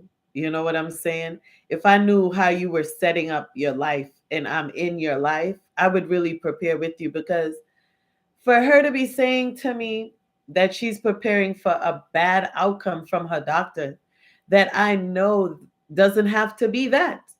It does not have to be that, but because this is what she has prepared herself for, it's got to be that. There's nothing else. She's genuinely preparing for that. Exactly. You get to command your day. Hey, Super OT, how you doing, Super OT in the building? Let me know if you'd like to come up and share with the ladies. We're sharing on preparedness today. We're talking about being prepared for living our lifestyles, you know? And I did not say anything to this young lady. You know, I did wish her health because I have health. I can share that. But she did impact me in the way she was preparing for her life. It did impact me. And I'm very rarely moved, but I was like, wow, someone in my community is preparing for unhealthy. It just didn't sound right. But in her space, because she was going to the doctor, much to what you were saying, Lady Empress, because she was going to the doctor, she felt like she was preparing herself. It doesn't matter what the outcome was going to be, but she was preparing herself. So she felt like she was being prepared, you know? I just say something really fast. Yeah. It just came to mind when I was living on the island. Whenever an elder person, they just knew when they were going to pass away, and then they would tell their family, and their family would go and collect the rest of their family, and everybody, it seemed like they always had 2 days, you know, but they were with them. Like, they'd go tell everybody and everybody come back. Like, that's how it originally was, right? Right. And then now in Western medicine, like they say that we all know when we're supposed to pass, but because we're so out of tune and we rely on the system to tell us, you know, what's going on with us. Because even like when children are going through puberty, they're going through a death of their childhood, right? Yeah. And then we mistake it for all these other crazy things, just like when it comes to you know, the pregnancy, they're got one foot in the spirit world and they're producing DMT, and we're saying that their hormones are out of control because we really haven't prepared ourselves to accept that knowledge and go inward, and we can literally set an intention before we meditate about, okay, what knowledge do I want to get access to right now, you know? And Yes. if that's really our intent, it will come naturally. And sometimes it's not that day or in that meditation, but it will show up, right, in a conversation, or it'll show up months or weeks later, and you'll get your answer as long as we set that intention. But now it's like we prevent everyone from dying, you know? And it's like, I remember when they tried to keep my grandma here on a pacemaker because they didn't want her to pass. And I remember Maya Angelou's telling her mom that she gives her permission to go, right? And sometimes we just need to give people permission, right, to be where they're at and just hold space for them in their own process. Yeah. Because in just holding space and not even having an opinion, sometimes when someone has done that for me, it really has made me kind of snap out of whatever was going on in my own pity party, right? By just them sitting there with me. Like, for example, when I was grieving my husband and I went to the beach with a friend, like, I had no idea, you know, like, for some people who I just try not to ever underestimate anyone, especially children. But this person, I would have never thought that they were capable of holding space for me. I didn't even ask for it. They just showed up in the exact moment. And I went and I screamed at the water, and I never felt so heavy in my life. And I'm walking back and I'm literally dragging, like, I feel like I could not walk anymore. Mm-hmm. So I sat where I was in the sand, and I literally just put my head in the sand, and I went so deep, and this person was like just right there, and they're like, oh, it's okay, you can finish, you know, like they were literally just there holding space for me. But I didn't realize that's why I felt so comfortable doing what I was doing, is because they were just right there, and they didn't have an opinion. They didn't ask what I was doing. Like, you know, they just wrote I love you in the sand, you know? And yes. I just felt they were really holding it down. You know, but I feel like we also need to prepare our hearts, like I was saying earlier, to just be open to the possibilities of what can happen in any given situation, because I constantly find myself being humbled in amazement of just wanting to see the possibilities and the enlightenment other people have in different areas. Mm-hmm. Yep. As you should, by the way. As someone that lives a very open life. Oh, before let me greet. This is Super OT, guys. This is our occupational therapist in the building. Also, I would like to say greetings to Mr. Hicks, who's also in the building. And thank you to every listener and gifter and liker of this session. Thank you. Super OT, did you have something to share with us on preparation before Lady Empress speaks? I definitely did. Hi, ladies. Hi, everyone. It is always a pleasure to know that we are here in one with some unison, and I really appreciate that. I appreciate the holding space because we all need to be holding space.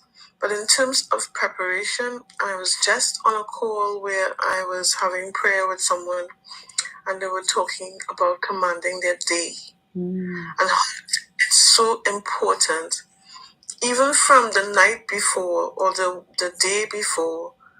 How you end your day is generally kind of how you'll start your day.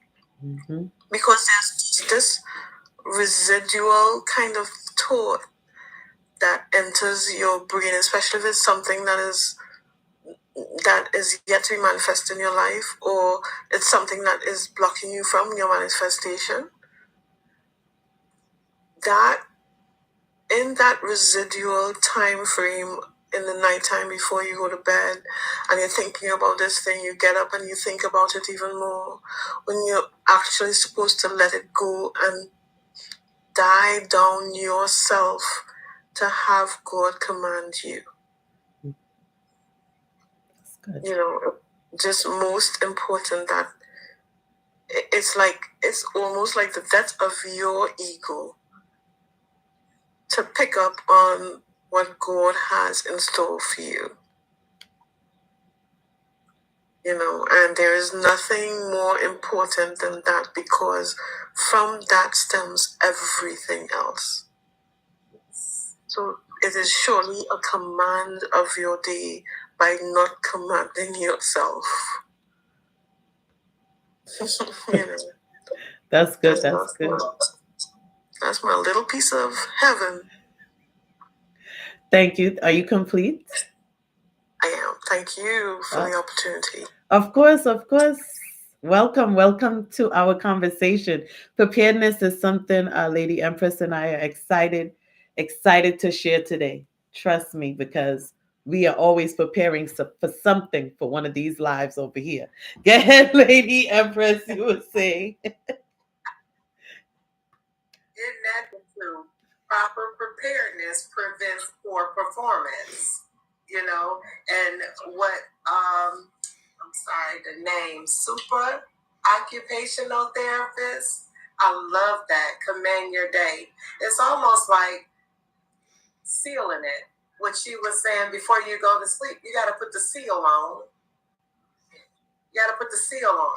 And then when you wake up, you take the seal off. It's just like you don't even know. One doesn't even know that you've been asleep until you wake up. You have no way of knowing until you wake up. You're like, oh, yeah, I was asleep, right? Like when you're sleeping, you're not like, I'm sleeping. Thank you. You know what I'm saying? So with that said, we have to. We must. There's no way around it. How can you not? Like we're just creatures, vessels here on earth. There's no way we can come out and fight all of the principalities that lie out there, all of the forces, all of the energies. We don't fight that. Mm-mm. There's no way we can. Thank God. There's no way we can. We have someone that fights that for us. We have the ancestors, our angels. We have people that show up. They show up as long as we're doing the work. They show up. But when you're not, you find yourself over in that mischief, that messed up behavior, and you don't understand why your thought process is like that. You find yourself in the middle of it, and you're like, oh, it's stank around here. I didn't seal at night. And I didn't pull the lid off in the morning. But I thought that I could just walk around juggling what's in this bottle all day and it not explode. Come on now. How could you think that? Like, how? That's impossible. It's impossible. Yes, stink over here. Never is like, ooh, it's stink over there. Absolutely. I have another question about preparedness, because today, let me see how we doing for time. Okay, we ain't doing too bad. I also want to know, how do you prepare for yourself versus how you prepare for your families? How do you prepare for yourself versus how you prepare for your families? Who'd like to go first? I can go. Okay. Go ahead, Nema. Definitely putting myself first. That took a long time, because, I've been mothering since 7th grade, so many children, that I really had to put that into everyday practice for a long time. I even made a video today as I was taking my I was about to take my power nap, and was saying that in every country besides America, they honor, for example, what Mexico does is like siesta, right? Like midday, you go back to your family, you take a nap before you go back to work, right? Everybody goes and takes this break. And I had to convince myself that I did enough for the day. Back when I didn't master it yet, I had to convince myself that I was worthy enough for a nap. Wow.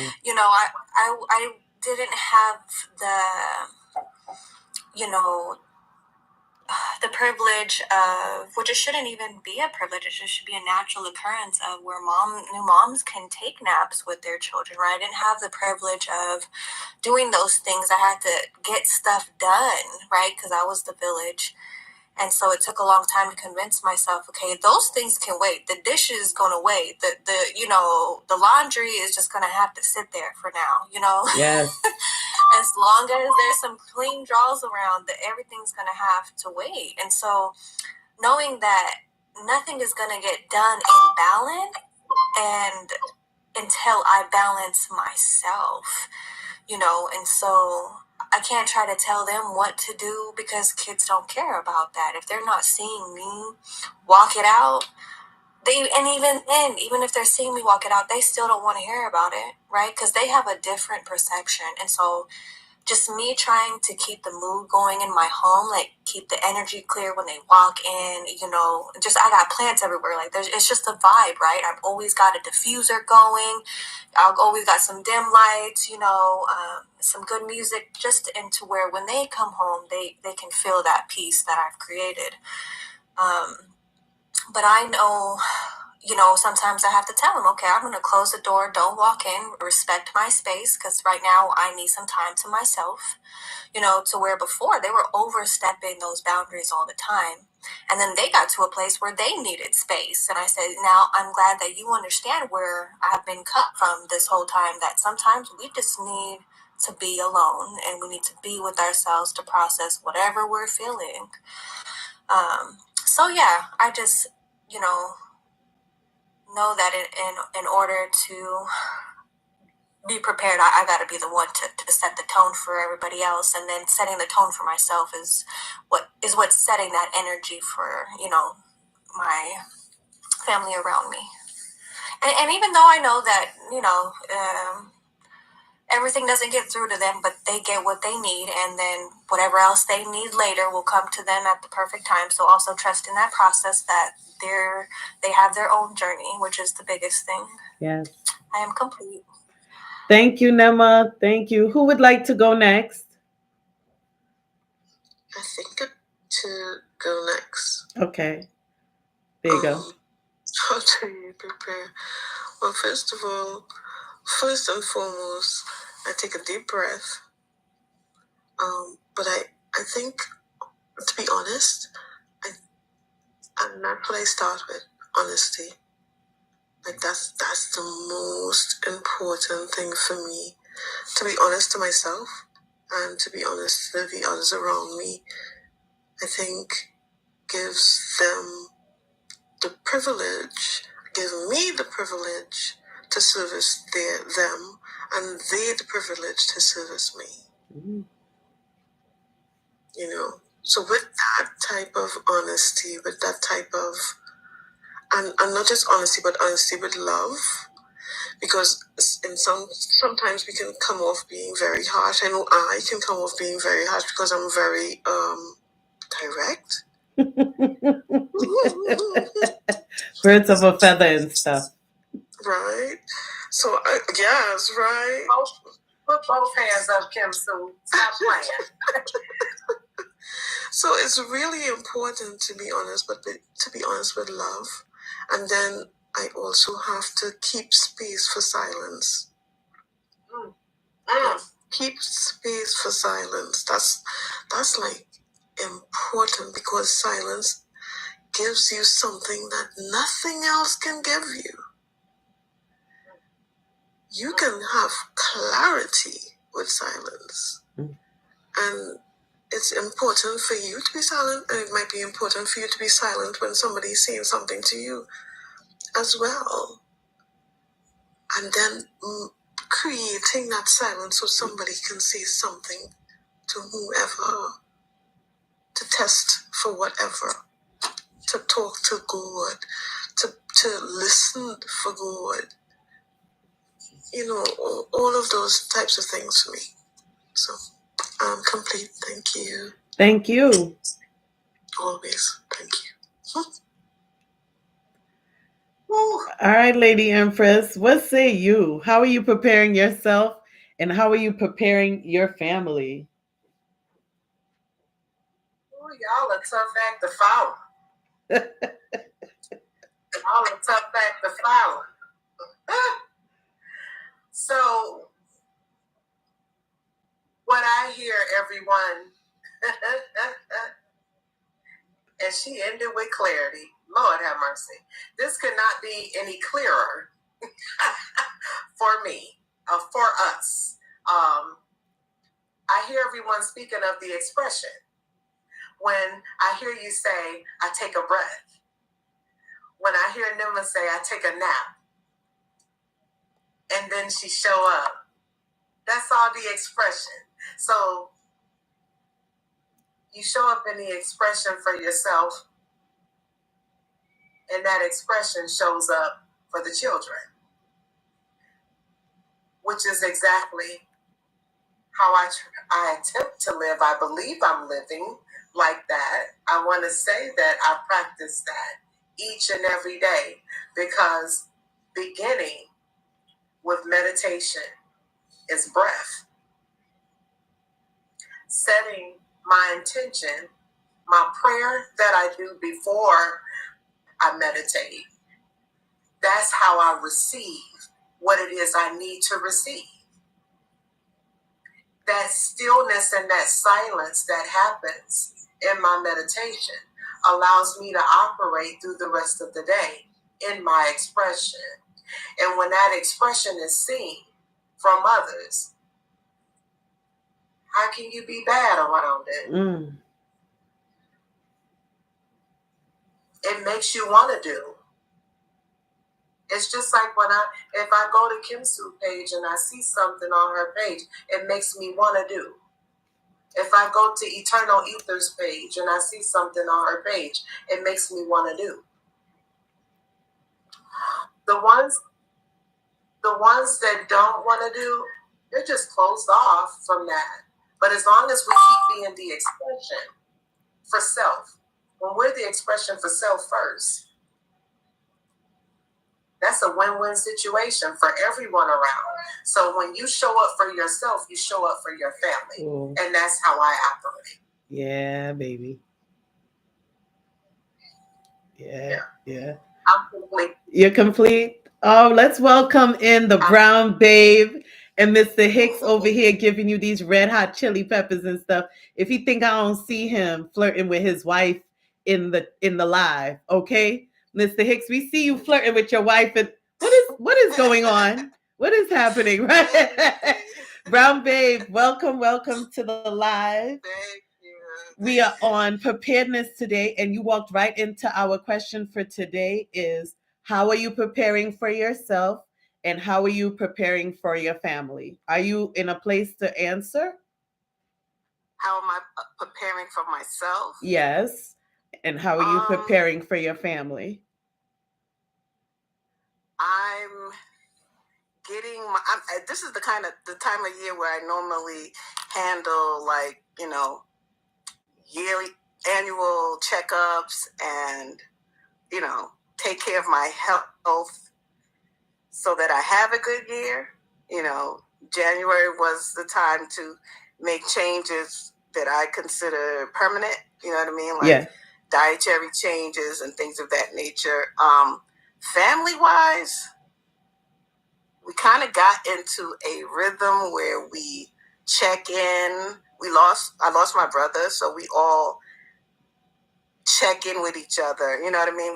We take care of each other. We fall into certain roles. We pick up where he left off, that sort of thing. But the family in my home, we just had this rhythm since,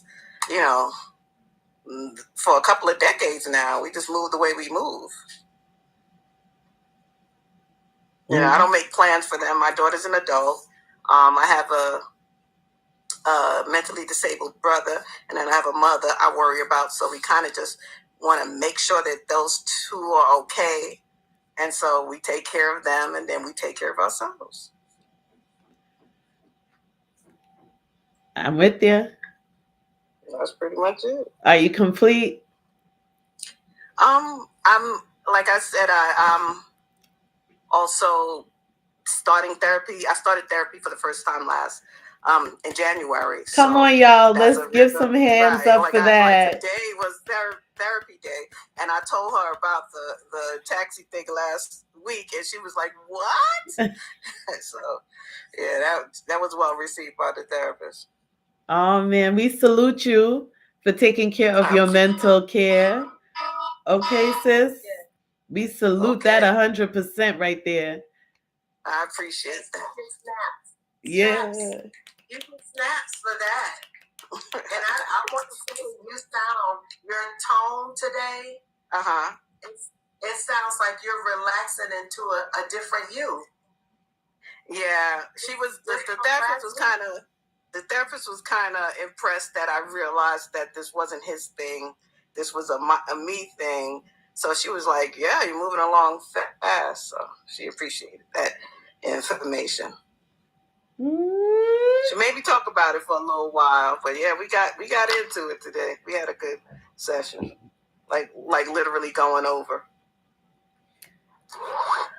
So I just snow here in the east, so we gotta prepare the house. Oh, I like that background. Oh! Let me show that. Let me show that real quick. That's fire.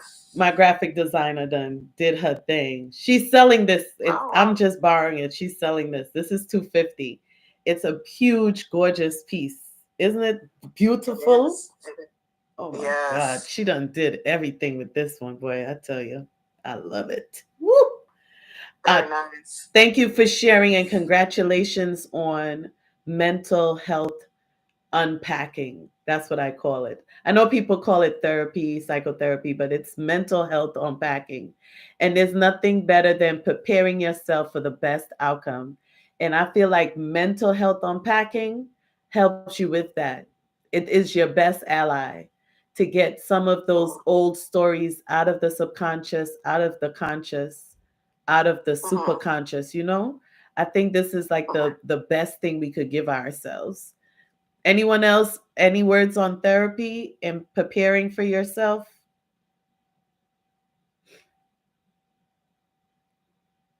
No? I think I've always had a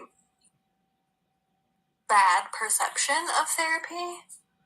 I've never tried it.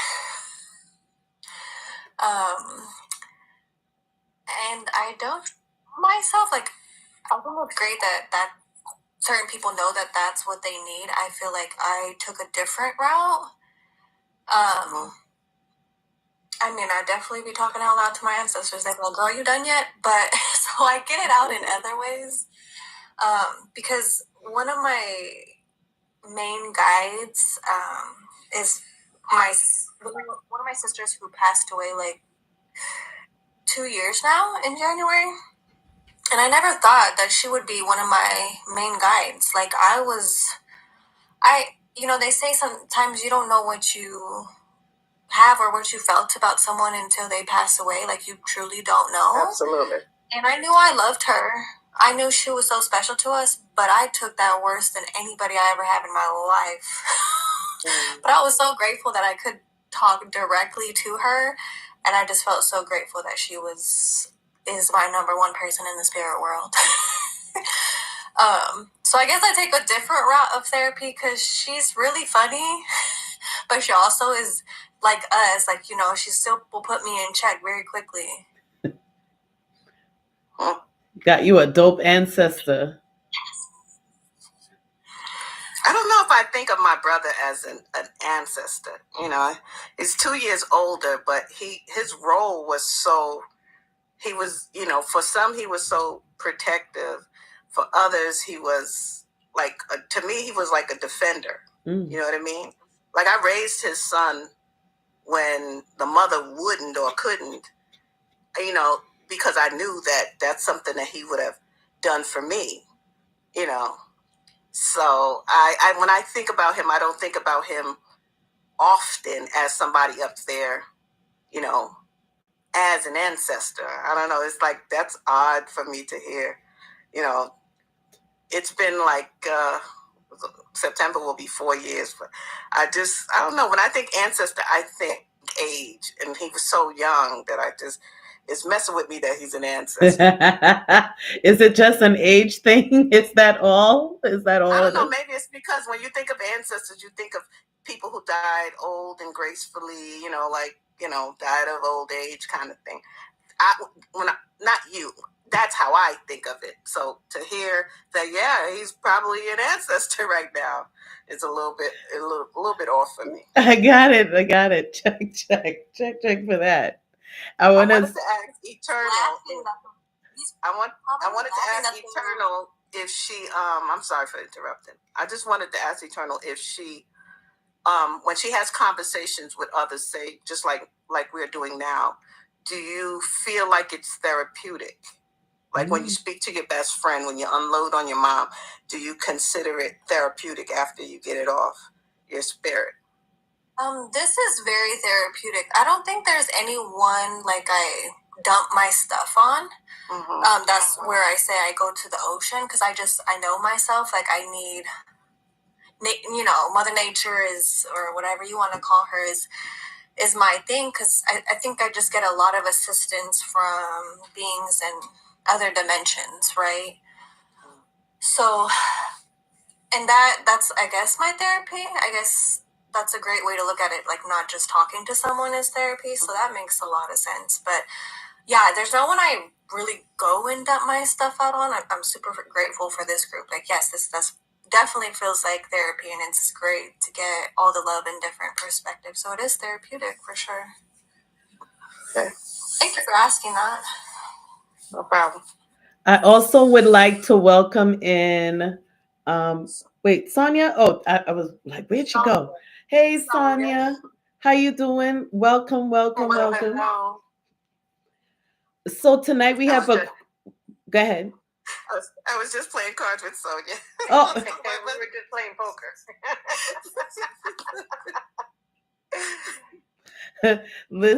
Sonia, we're speaking about preparedness, And the question on the table right now is, how do you prepare yourself and how do you prepare your family or for your family? Prepare in what way? In any way that you would like to share with us that you prepare for yourself, or in a mental way, a spiritual way, an emotional way, a financial way, any way that you would like to share with us how you prepare for yourself and how you prepare for your family. I'm trying to think how I prepare. I mean, I don't know how to. I mean, I'm constantly preparing my life to be on top of everything and making sure that I have everything my son needs, my household needs. I'm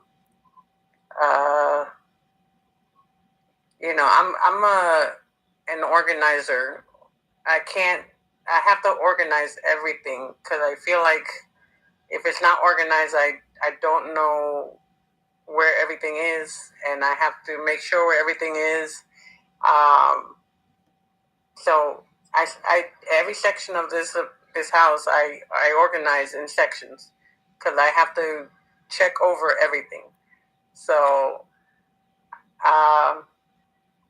yeah, I mean I'm the one who knows everything about my son and his health, so I'm on top of all that stuff. My son has cerebral palsy, and he's severely disabled, pretty much bedbound. And without me, I don't think anybody would know how to take care of him because he has so much details of everything he needs. So I'm constantly preparing also with him. He's had many different crazy things that happened in his life with his health, with his surgeries, and I'm always, on edge, waiting, preparing for the next thing that's going to happen. So, yeah. I even knew his disability from the beginning on what I was going to expect because I researched his disability like crazy. So I made sure to know, I wasn't scared to know what was going to happen to him because I wanted to prepare myself. And I wasn't surprised when things happened.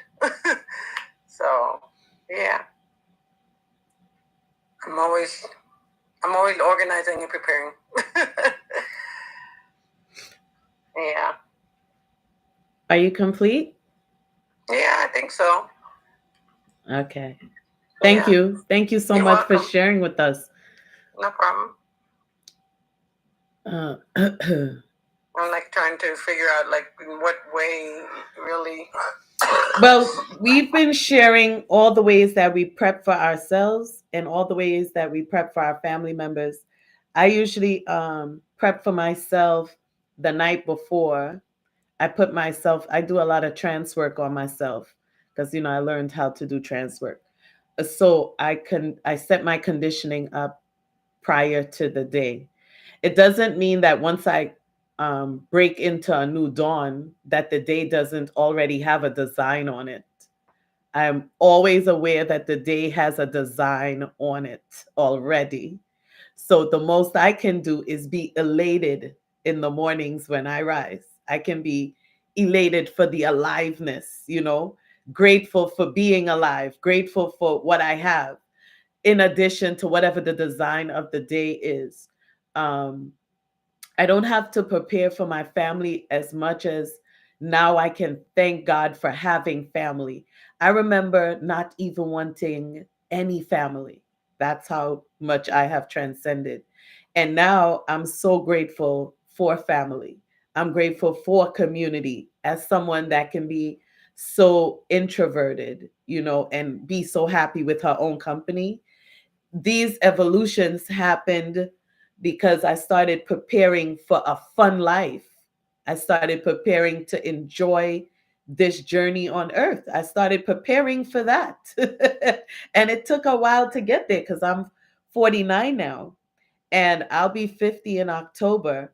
And I'm like, wow, it took 49 years for you to really get that your happiness matters, your way of being matters, your lifestyle matters, you know? So now I prepare for those things. I prepare for travel, I prepare to write, I prepare to counsel, I prepare for the joys of to dance. You know, I'm dancing on my calendar, you know, so I put myself on there. So I'm preparing for myself all the time. And because of the conversation I had with this young lady, my neighbor, I really wanted to talk about preparedness and just bring to the forefront of our minds that we should prepare for the best of us, the best of our living, the best of our, you know, sharing the best, just prepared more for the best of our lives. What say you, ladies? I have a question. Yes. Sometimes, no, a lot of times, if I'm like, say for instance, I know I have something coming up, like travel or whatever, where you say prepare, to me sometimes it feels like worry. Mm. You know what I mean? Yeah. Like I worry about it in advance. Can I get a flight that'll get there on time? Like I'm doing all the little things so that I don't have to worry, but I'll still worry. Gotcha. So it's the worry in advance is something I want to work on. So staying present is what you're saying. You want to learn to stay present so that you're not in that anxiety of the worry of the past and the future. Absolutely. So enjoy what you prepared for instead of letting it get to you mentally, right? Right. Yeah, it takes a lot of those daily small things, but more than anything, it just takes a lot of breath work. And if you message me, I can send you a lot of information on breath work or links. Breath work allows you to stay present. And when you start to feel anxiety, that's when you stop yourself in the moment. And this is practice. This doesn't just happen overnight. When you start to feel that, you have to remind yourself to take a deep breath. So, for example, I have this oil I make called Pause. And so when I teach people who, you know, when I was at the market, it's like, okay, you rub it on your wrist, you close your eyes. Closing your eyes will allow you to be more present while you're doing breath work. And taking 3 deep breaths through your nose, but holding it for 3 seconds and then slowly releasing it through your nose, and do that at least 3 times. And then it oxygenates your brain to be able to like be more present in that moment. And then just every time you notice and you're in that awareness of feeling that anxiety, then just go back to the breath work. Mm-hmm. Okay. Well, like I literally have a kind of like a menthol spray, right? When I'm having an anxiety attack, or when I'm having a menopause, when I'm overheating, I can spray that around my neck, décolletage, and because it's cold, warm, you know how menthol does, and the fragrance, it kind of snaps me out of it almost instantly, and I'm focused on the smell of the menthol or the cool sensation, and anxiety attacks stop. You know, hot flash stop. Like it's the weirdest thing, but I'm so glad I discovered it. You know, so now I walk around with like a Vicks inhaler or the spray, you know, to just be prepared for that. Yeah, having tools is super important. It's what allows you to like get on that road, and then before you know it, like one day you won't need them. But yeah, having tools to start that process is like the most important thing. And you'll find that as your journey continues, you'll find other tools along the way that will help you continue to evolve in that area. Absolutely. Go ahead, Sonia. Me, I like you were saying, you know, I'm turning 50 in a couple of weeks, and it took me till now to be about myself. You know, it all be about me and forget about what other people think. Not letting, you know, me like pleasing everybody. Like I I don't care if I don't please you anymore. It's about me now. So that happened not too long ago because I had a friend who she said was my best friend, but when it came to it, I was more there for her than she was for me, especially when she was dumping all her problems on me. And when I gave her like 5 minutes of what I'm going through, it was a lot for her. And I'm like, I didn't even give you a whole thing of what I'm going through. I just gave you a smidget because you can't handle what I'm going through. And it became a lot for her, but she made it seem like I'm dumping all my problems on her. And I'm like, really? I'm like, okay. It was the other way around. Yes, so she's not reciprocating. She's just there to unload on you. Yes. So I became the one to unload on all the time with a lot of people. I think it's a Pisces thing. I'm not gonna lie. I think it's a Pisces. God, it's so, and lately it got bad because we, as Pisces, we are listeners. We are fixers, and we do that all the time. We we listen. We try to fix it. It's almost like we're their therapist, but then who's our therapist? You know what I mean? Exactly. But I'm also very private. So that's why it's like when I do tell somebody and I don't get the message or the encouragement or the listening that I give, like they're not acting like I act, I kind of, it kind of makes me sensitive, I guess. Yeah. Well, I also believe that the therapy people should not be using each other as places to dump their baggage. It's not friendship. Right. That's not friendship. Like I would never call anyone that I love and anyone that I consider a friend to dump on them. I have a therapist for that. And not that I use my therapist for dumping, but that's what that location is for emptying out. You know what I'm saying? I love therapy because I've been in therapy for many years. I don't even have a number anymore. But I also refuse to walk around with any past baggage inside of my body. I love to move light. So I get into therapy so that way, because I speak to a lot of people and folks will share a lot of information. And I don't care to gossip. I don't care to say what you told me ever again. Right. But I also don't want to carry it. You understand? Right. So you're going to give it to me. Yes, it's a safe place. Yes, here with me. But I also don't want to carry it. So I'm going to dump that off. I'm going to let it go. I'm not going to carry it because then I won't have enough room to refill my anointing. You understand? And I take what folks say to me very, very serious. I trust me, if you say something to me and you say it's confidential, trust me, you'll never hear it because chances are either I forget it or I just ain't never gonna say it ever. It's just how I live my life. I always wanted someone to be safe ears for me.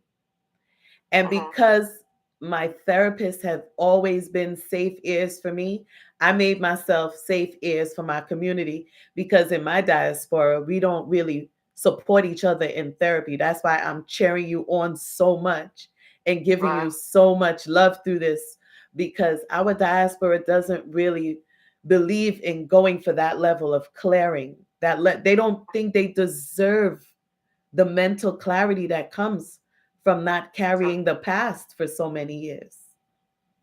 You know what I'm saying? I feel like I could feel the encouragement from the therapist. It's like she feels like she's got someone now that doesn't have that block, that not going to take years to say what the issue is. You know what I mean? Like, so I can see her light up when she gets like the information that I didn't have anywhere else to put. Those who knew, you know what I mean? Yeah. But like the stuff I'm telling her, not even my oldest best friends knows that kind of thing. And when I should have gotten it, that when I should have gotten a therapy years ago, I didn't.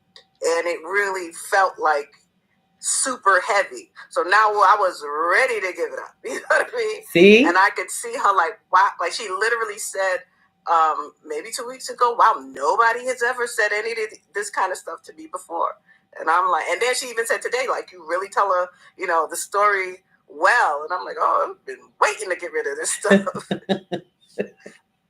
I've been waiting. Go ahead, Lady Empress. Are you complete, Brown Babe? Yes, I am. Yes, I am. I'm sorry. Okay, go ahead, Lady Empress. I saw you over there waving. I was trying to get in. Listening to you ladies talk about therapy and what Eternal Ether mentioned, we share that same feeling. Therapy for me is getting in the Word, is feeding myself. Dumping on other people is not a nice practice. Because it's one thing to dump and it's one thing to communicate about a thing. You know, we have to be careful with our word selection when we're talking about things that place fear in us. We have to be able to recognize when it is fear that shows up, because fear has so many different representations, misrepresentations, anger, people pleasing.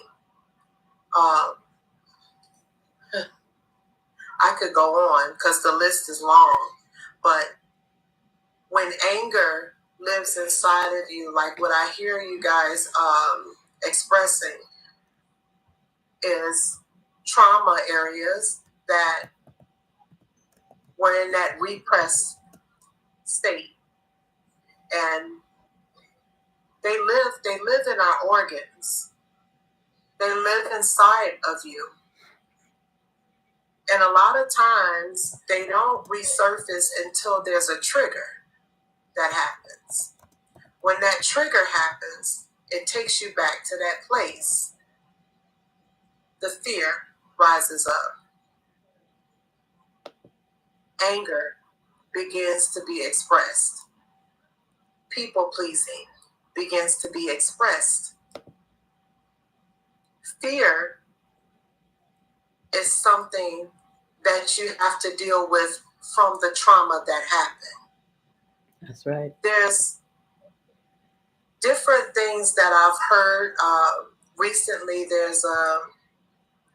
I'm actually doing a training on it's EMDR training, where your eyes follow a ball, and there's a series of questions that is asked, and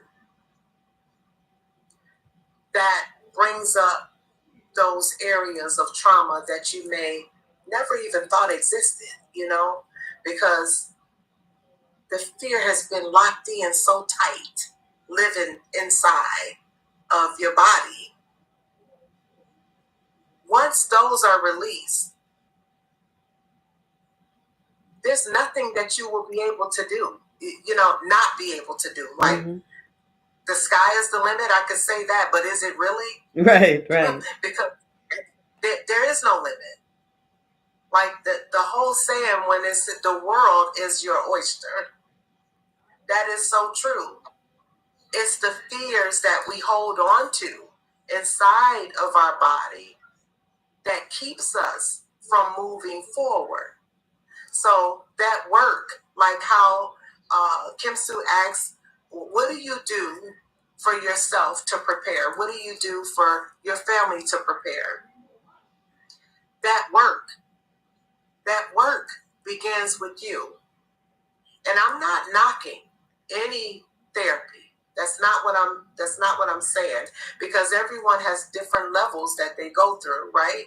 But when you recognize that you can do this work yourself, you have to put that best foot forward.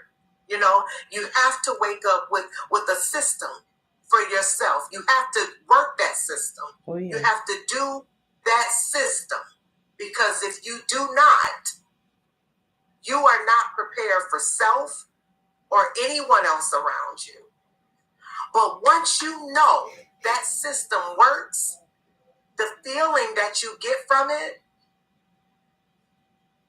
it's unattainable through a therapist on a couch.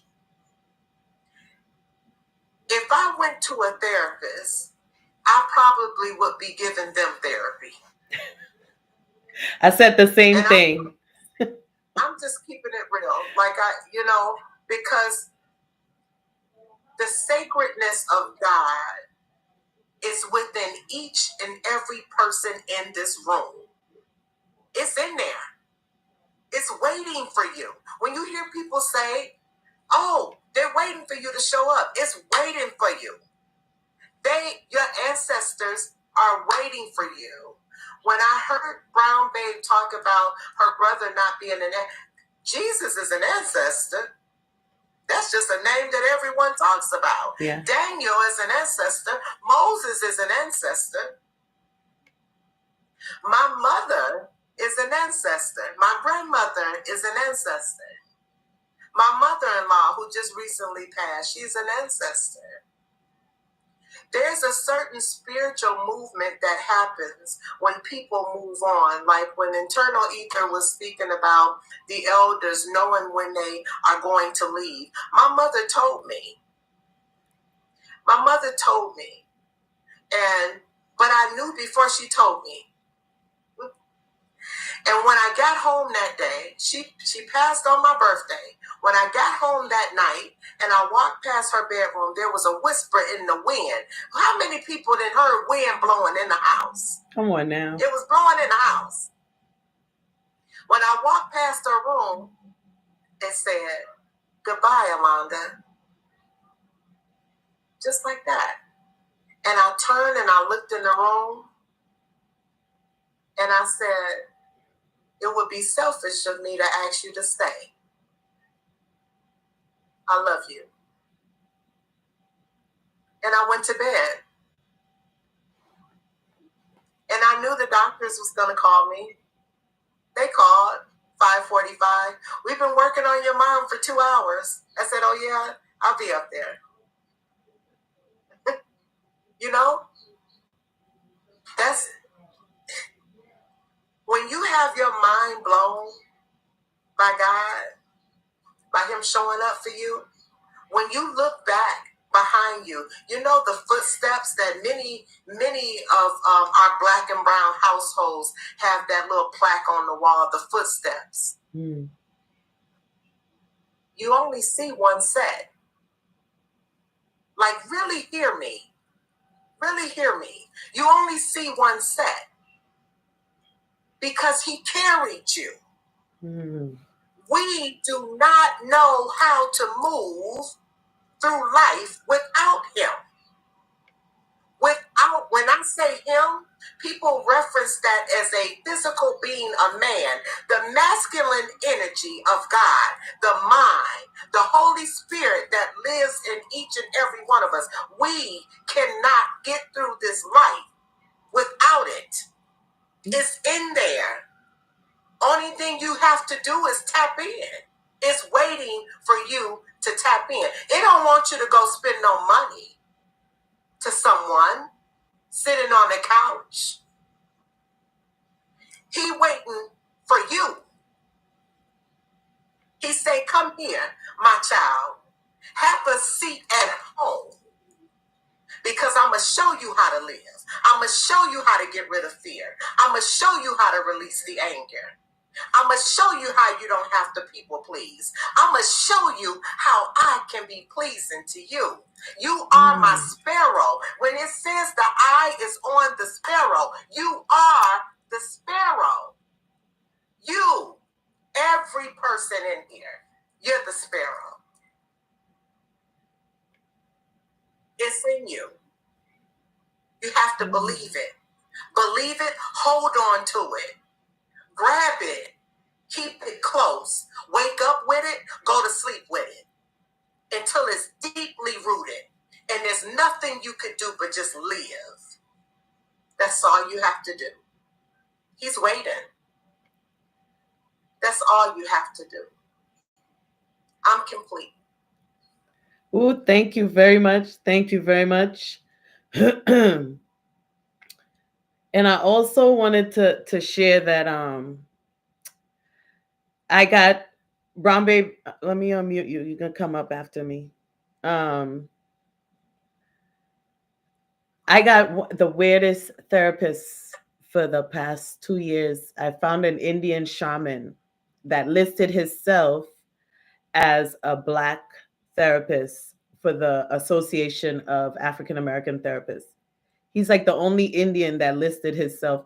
Turns out he did not want to be listed as anything else. He wanted to work in, the Black and brown diaspora. And he felt if he listed himself as something else, he wouldn't get to the people that he felt like he needed to serve. And I was like, well, you really just came to serve me because therapy for me. No, really, that's what I said. So you only came to serve me because I would be the one to find the only Indian shaman listed as a Black therapist. it'll be that you was designed for me, okay? Shabib, right? I love him. Also, the way how he speaks to me is the very same way that I would speak to my participants, and I would tell you, as you said, Lady Empress, God in us as source of everything and in everything. And I respect my divine as such.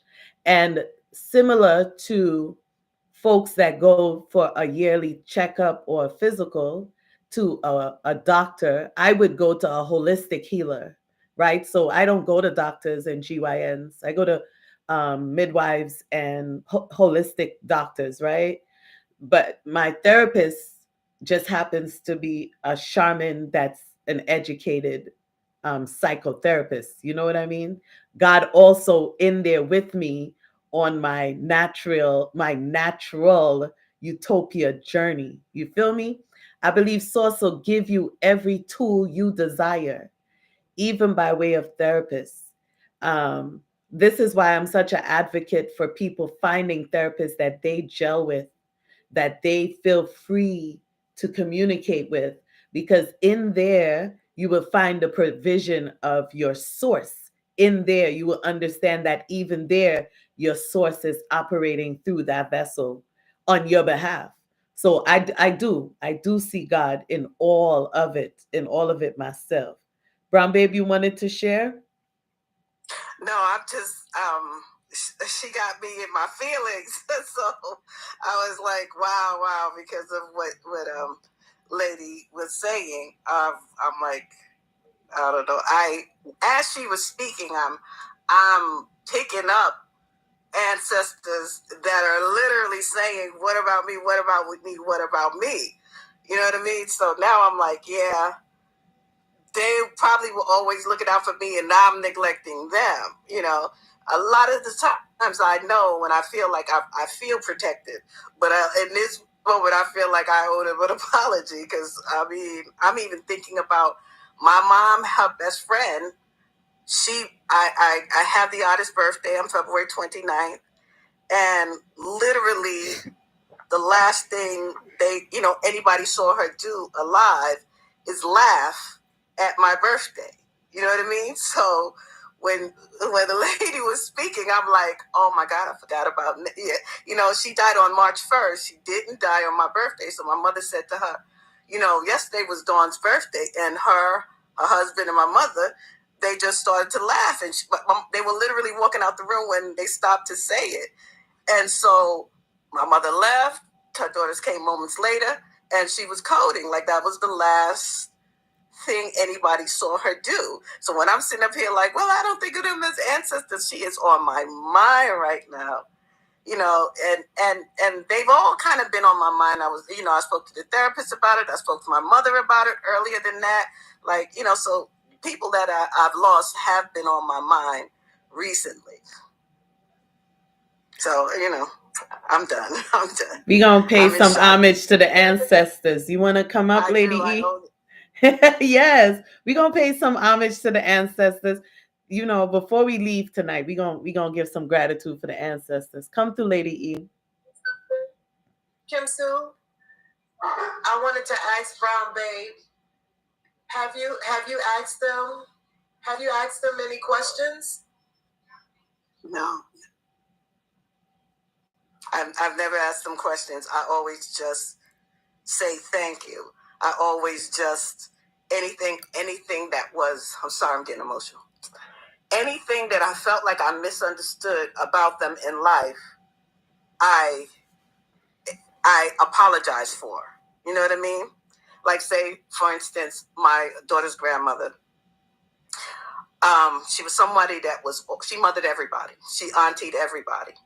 And I would say things like, she never taught me her recipes and things of that nature. When I think about it, I think about, standing by the pot the way my mother taught me, right?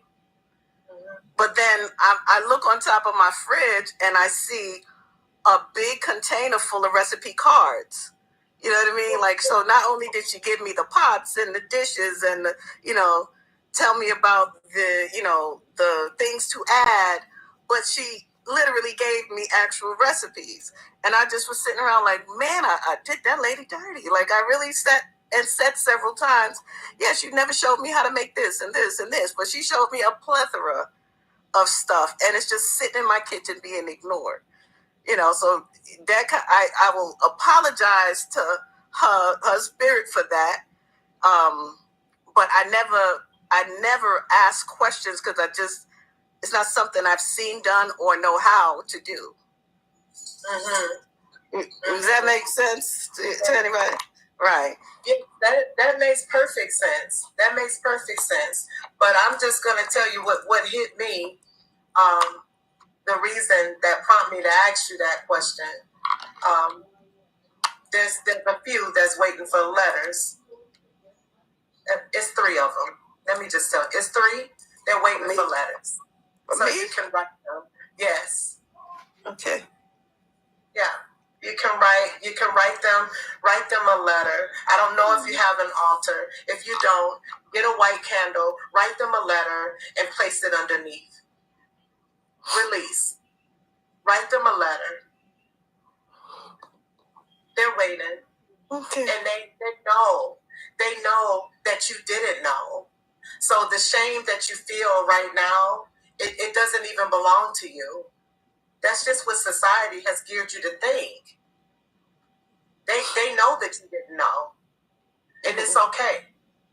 They're okay with it. Yeah. I appreciate that. Yeah, you're welcome. You're welcome.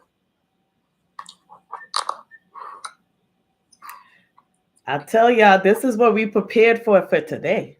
I'll tell you that much. We prepared for this for today. We prepared for the angels to come through.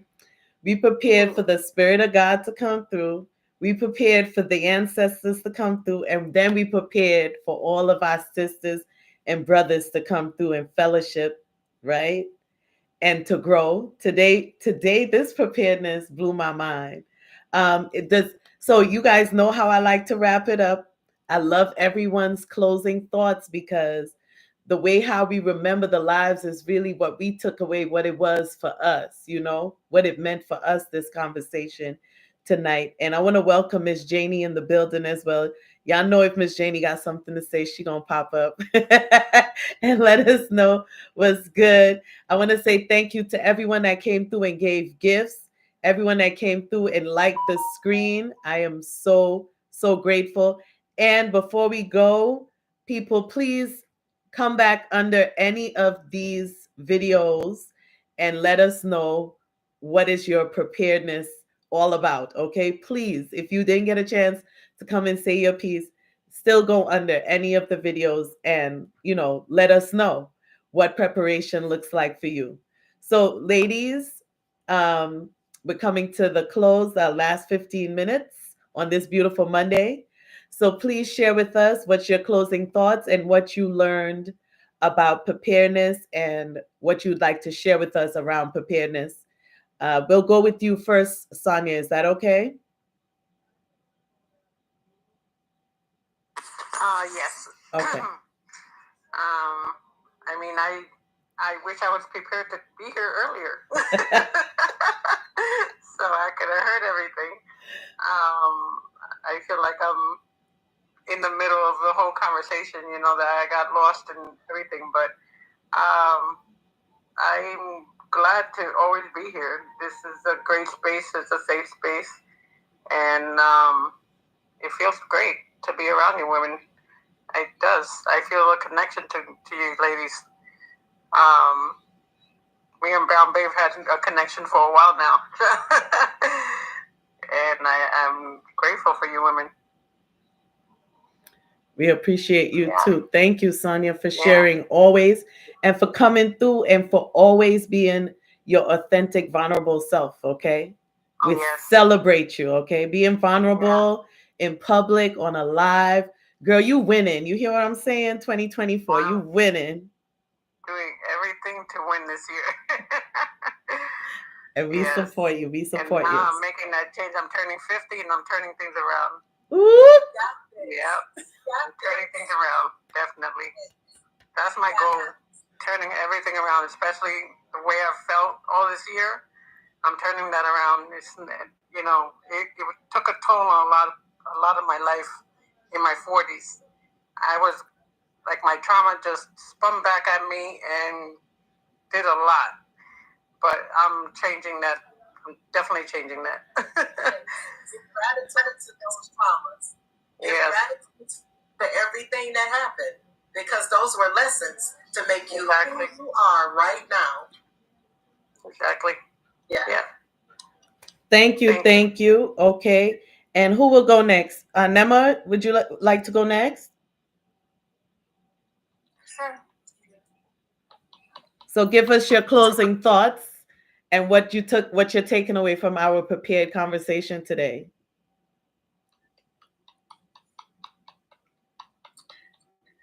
Well, we got like this big old cherry on top with some homemade whipped cream at the end. So I'm kind of just like, wow.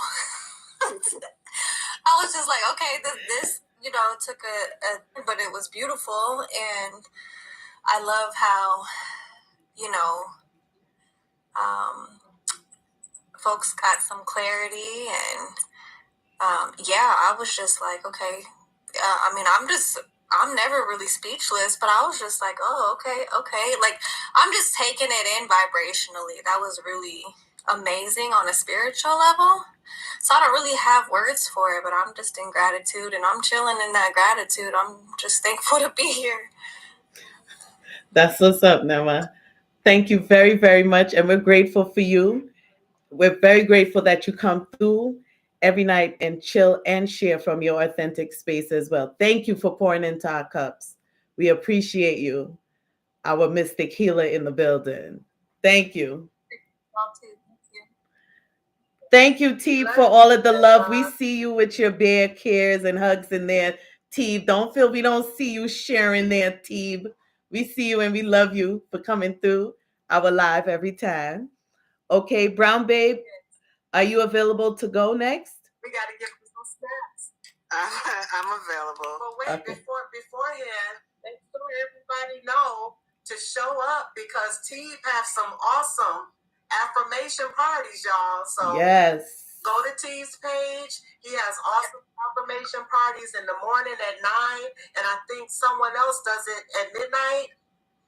Am I correct on the midnight one? Because I'm not always in it. But I'm Teeb.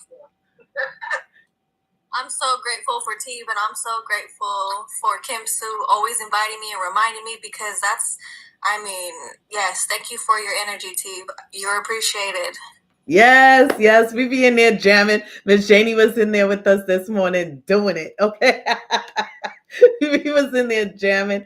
Thank you, guys. Thank you, T, for always coming through and sharing with us. We appreciate and we love y'all. I'll make sure everybody gets an invite in the morning. Absolutely, my brother. Absolutely.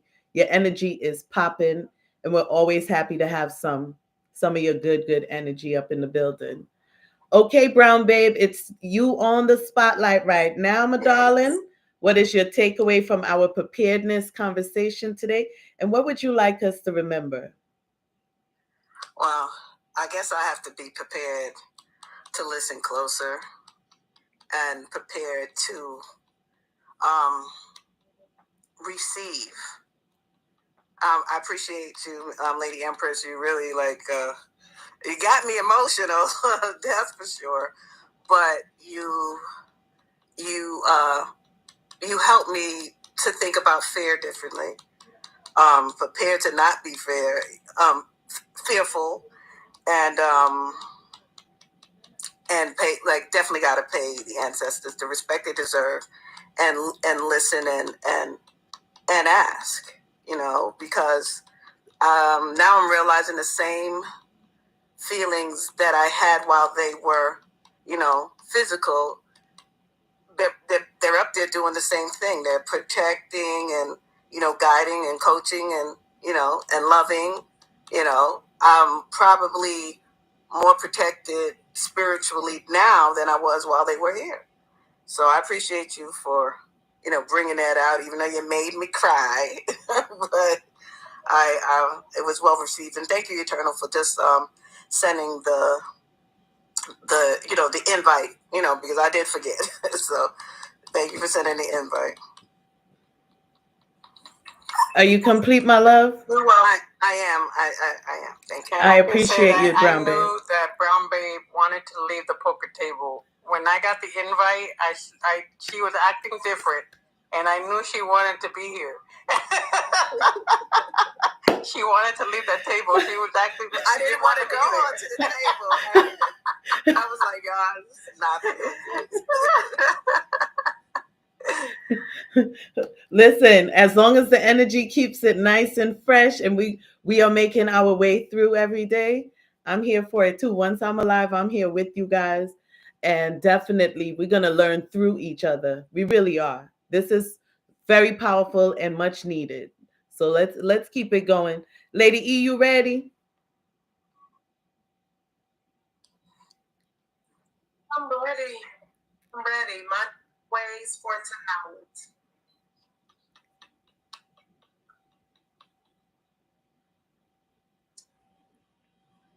It's 3 words because I'm full. Peace, be still.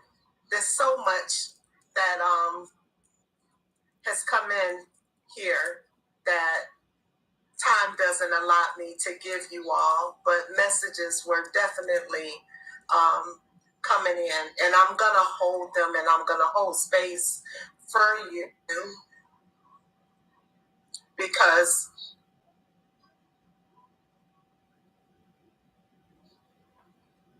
peace be still.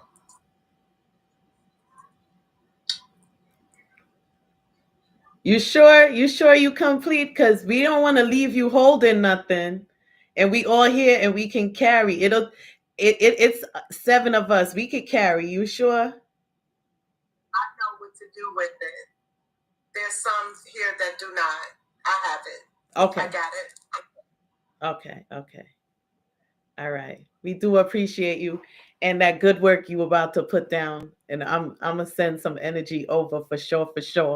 I put my candles up and definitely send you some energy over there. Okay, my sister. Okay, I love you. You ain't carrying nothing for solo, sis. All right, family. Thank you. As usual, y'all know we are lit to have our conversations. Today, I was really stoked and floored by everything that we spoke about for being prepared. And I hope we can really take it somewhere and be prepared, not only for this world, but be prepared for ourselves and who we are becoming, who we are evolving to, right?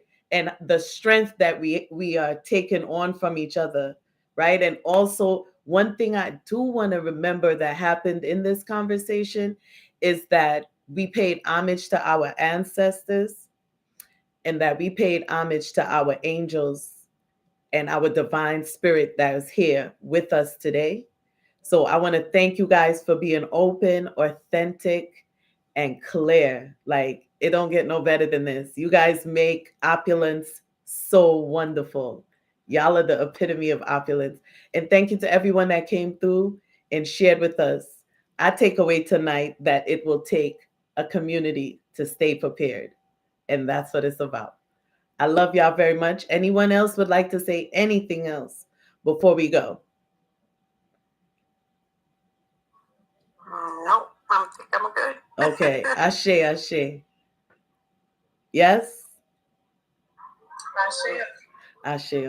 Okay. Love you guys. Tomorrow, remember tomorrow at 8 o'clock, we will be on Lady Empress's page. Look out for the invitations, and also look out for the invitations for Chris and Teeb in the morning. We jam at 9 a.m. Eastern Standard Time. Okay. So I'll send you guys out. Farmer J say I want to say. You want to say Farmer J? Farmer J, you know you ain't want to say nothing.